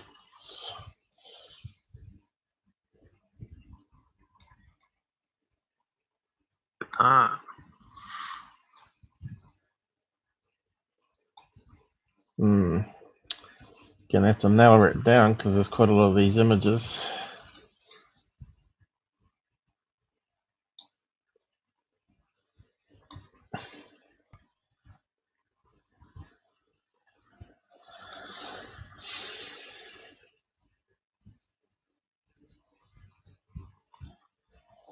No, not finding the one I want. As usual. Oh, here we go. Is that the one? Has a picture of a cog imprint. And it's just the robot arm that comes down and takes a sample of the saw. And it turns to be like a screw head, because they zoom in right close to the imprint on the ground. Turns out to be the screw head, I think. Let's see if I can find a better image of it. You can see it's a Phillips screw head.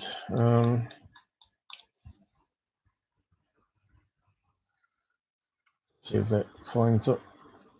Screw head.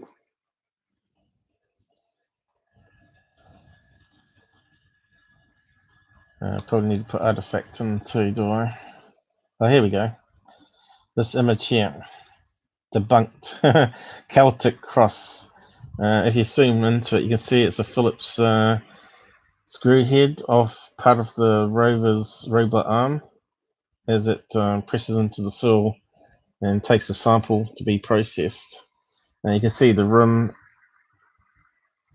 of that there, the screw head, and then the rest of the rim going around the outside here. So there, that one's debunked. And we've got the one with the animal spine.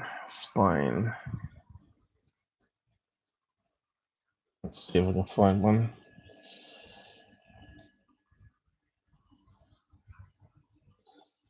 There.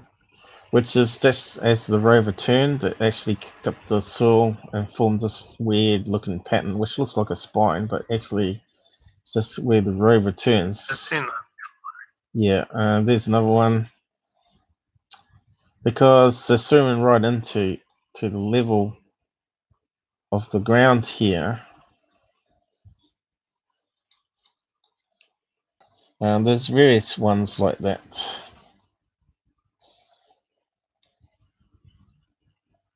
So you can see here it's got these crazy wheels with holes in it and funny tread pattern.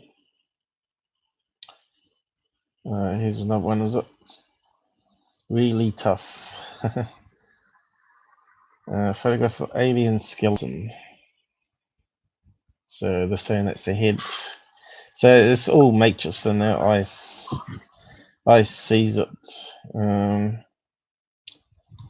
Just trying to find the other world trade one. There's a really good one. It looks like a dinosaur fossil. It had me fooled for a time, and then someone said, "Oh, it's just how the wheels kick up the sand," and I thought, "Oh, damn it! Of course it is." Because that's the thing that you'd find as an artifact would be a fossil. If there was actually living things at one stage, it would be fossilized bones or skulls. Could that be the one? Can we get that one? Did dinosaurs once exist? Is that the one? That looks like a wheel tread. No, that's not it. It's a bit of a shame I can't find it when I want to. So here's another one here. It looks like a human bone or something going through. It's actually just a weird shaped rock, that's all.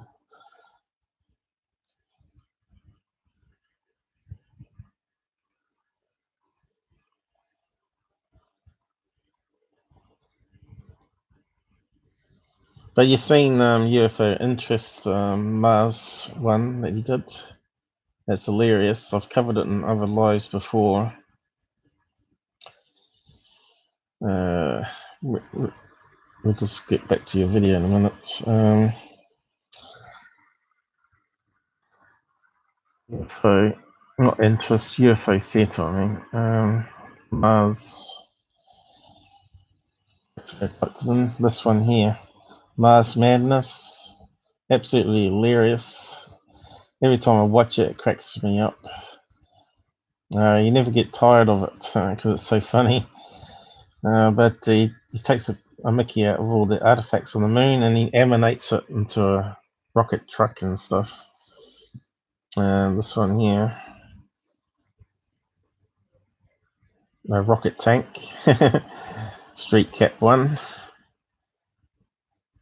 And just emanates it and drives over an alien body. Does a really good job. Mystery object, we just saw that before actually.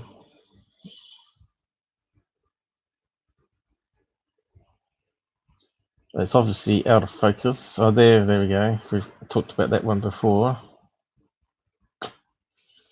I should have just looked at his video. He's already got it up. Humanoid head. Dinosaur fossil, which is the world trade. Alien corpse. He's got it up here, I guess. Runs it over, see? He's got a good sense of humor. But anyway, have a watch of it rather than here. Mars Madness. It's a hilarious thing to watch. And he's got sound effects and everything. Might post it also into Discord there.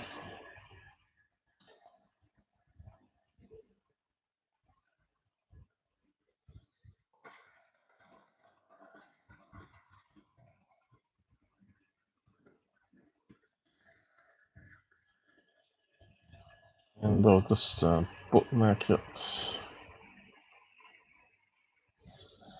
So you know about pins. If you click on the pins at the top, it takes you to all the stuff I've pinned. Keeps it all in one place because the messages get crowded otherwise. So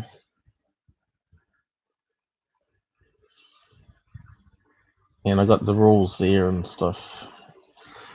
And my favourite, episodes that people should watch, I've got pinned there, probably about 20 videos now. But anyway, it looks like it's time to probably finish up now. And I've got to do other things. It's coming up to 5 p.m. here, so it'll be dinner time before long. I got to take the dog out and whatnot to the park. So yeah, 3.5 hours. That's good enough to wrap it up there, guys. And was there anything else in your video that we needed to see at all? You did an emanation Still here. in here. Is he still in here? No, not really. Enjoyed going over it with you. We can So it see. was nice to talk about it. Get other ideas about what we're looking at on the scope. So we need the blob was over here, but you're saying you can pin it on this blind spot.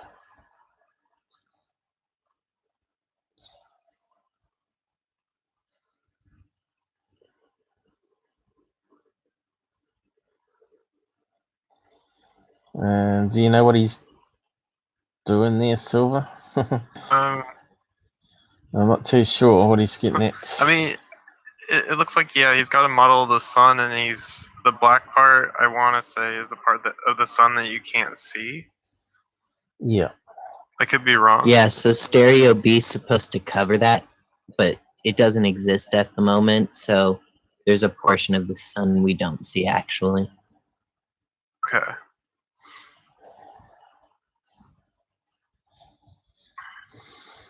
Looks like you're spending a lot of time on what package you using here? Adobe, is it? Yeah.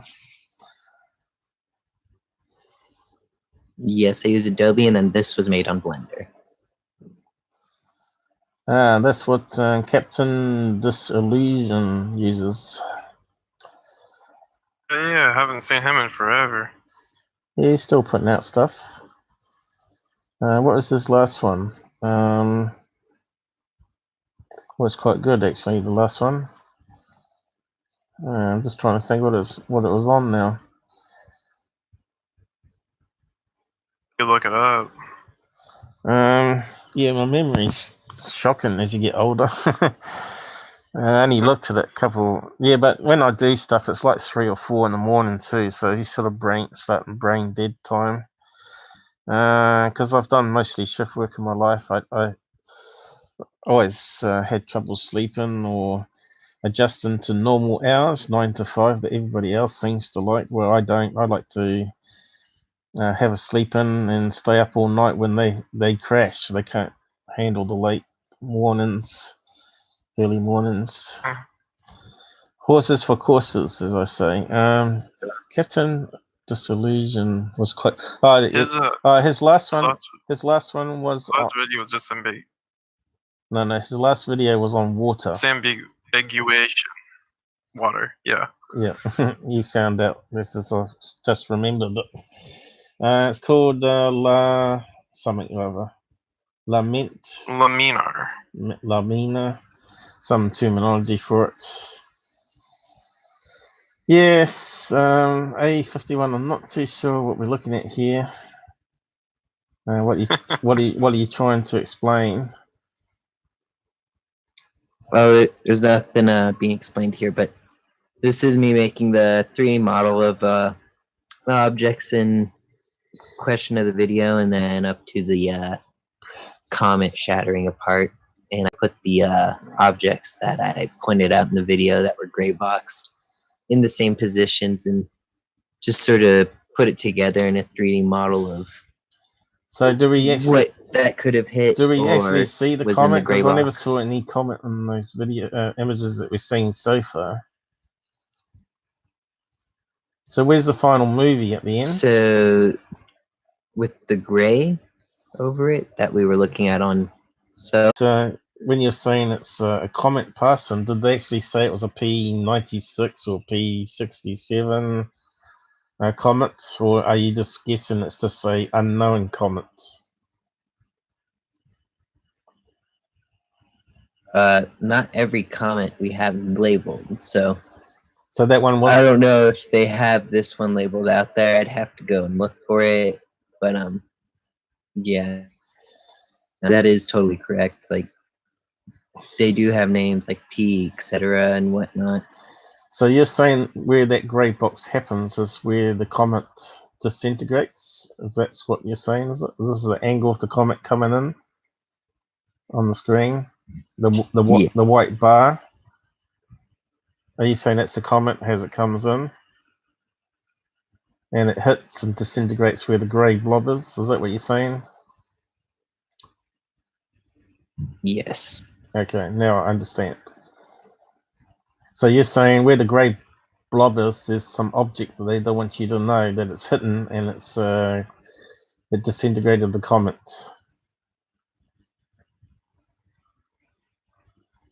I see you've got a cone there, is it?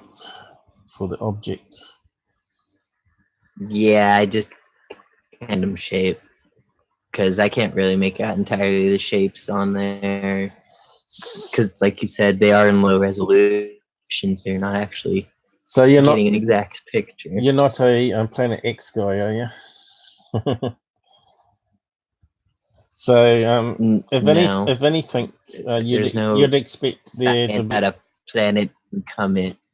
yeah. So you'd expect if it's something solid there, it's going to smash up a comet. You'd expect it to be maybe another larger object, like a large size planetoid, or I don't know, what do you call the largest chunk of rock out in space that's not a planet?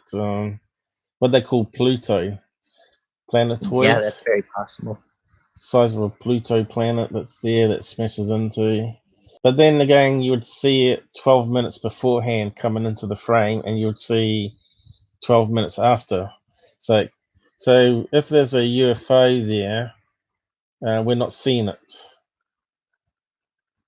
A UFO object, which could be alien, could be planets, or whatever. Whether it's something there that's not visible, or yeah, I liked that. Or in this case, it might be this artifact. You just said. Yeah, it might be just an artifact due to radiation burst, and the color just looks like it's suspicious because they filled it in with something, and yeah, and there's nothing there at all, and the comet maybe it exploded there or disintegrated just before that point or at that point where the radiation burst actually happened. Maybe as it disintegrated, it ejected a load of noise out, which caused the sensors to overload or whatever on that particular part of the image, which is more the case, I would think, because when a comet explodes, it obviously is going to release a lot of energy in final burst. It's like it has pockets of ice embedded into the rock, right? So as it's approaching the sun, that's going to vaporize inside the rock and cause it to explode because it's got to expand, right? So it's like a car radiator. It gets to a certain point where the welds don't hold anymore, and it simply just explodes outwards, and you get a burst of steam or whatever. So yeah, I think it's more likely to be something like that than a cloaked alien craft. It's going to be that the comet was approaching that side of the sun, heated up the gases and ice crystals in it, and it just simply blew the rock apart into millions of pieces, which you can't see on this low res camera because it's only 512 by 512. That's my layperson's look at it anyway, from what you've been presenting today. But it was very interesting nonetheless. Thanks for bringing it up. So just keep us posted if you can find. Every day. Yeah, so you can bring up any other abnormalities like that, and we'll have a look. Always. I'm not sure what else you got on your site here. How many videos have you put up?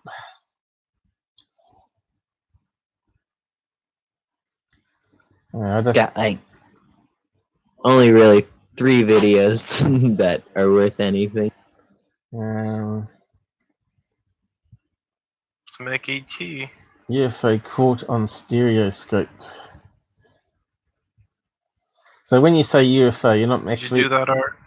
When you say UFO, you're not. You just mean unknown object, not actually alien craft, aren't you? Yeah, unknown object, unidentified space anomaly. I'm mostly gearing it to just be unidentified space anomaly because there's a lot of stuff in space like we don't know what it is, and not even the cameras can identify it sometimes until Right. up close and something else completely, and could interact and react with things in any other way that we don't know. Yeah. Okay. Oh well. Well, I'm getting a bit tired now too. Coming up to 4 hours, so I'm going to wind down here. Renee's got something to say. Is this that comet that crashed into the sun from UFO VNI 2012 that I saw earlier today? I don't know. We were actually going to look at the other thing that you posted too, but we'll leave it for another time. I'll have a look at what you posted there. What was it called? Save All or something? Where was it? Up here. This one here, was it? What's it called? Bruce Sees All. Yes, I use sun filters and post all I can catch. Tyler, I am waiting to see. He never answered last night. Oh yeah, that was Dakota and I talking about the secure team and Bruce Cecil. So, security team stole. So what was Vern saying? He said something in the side chat. He said, look at his latest thing. Have you posted his latest video that he's talking about there? What have we got here? I did, or I posted it, or at least wasn't exactly his latest, but it wasn't the update because Tyler had used his footage or his content, and he did a reply because he knew about it. When did that happen? So I took that video. Oh, was it on his latest video? This happened about a week or two. But yeah, it wasn't his latest video. I don't remember seeing anything about that. I don't know what. Anyway, we can talk about that another time, and I probably need some downtime because I've been looking at this stuff crazy for 48 hours. But I'll be doing one Sunday. Perhaps we can have a look at stuff then off Bruce.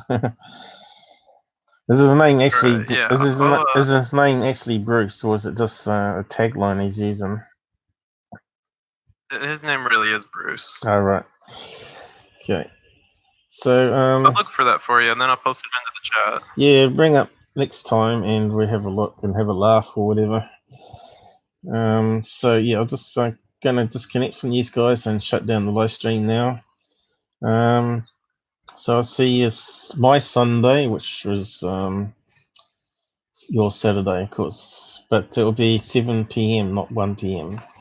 So whether you're going to be up that time, I don't know, but I think that works out about 10 o'clock, is it? What's the time now? So it's 10 o'clock here.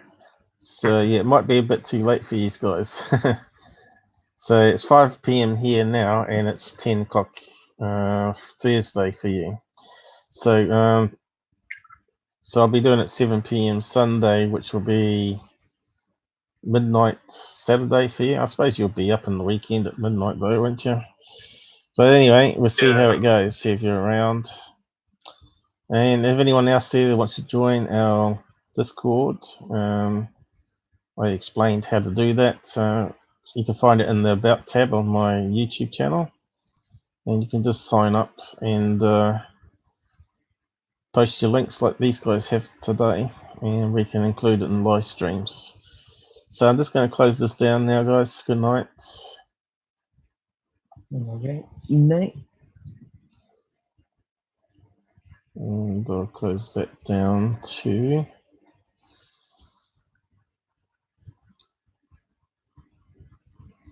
I'll probably make a thumbnail out of some of that there that we looked at today. So yeah, we didn't get to look at too many MUFON cases, but some other interesting stuff. Yep. Good night, Paul. Spell it the quick, easy way.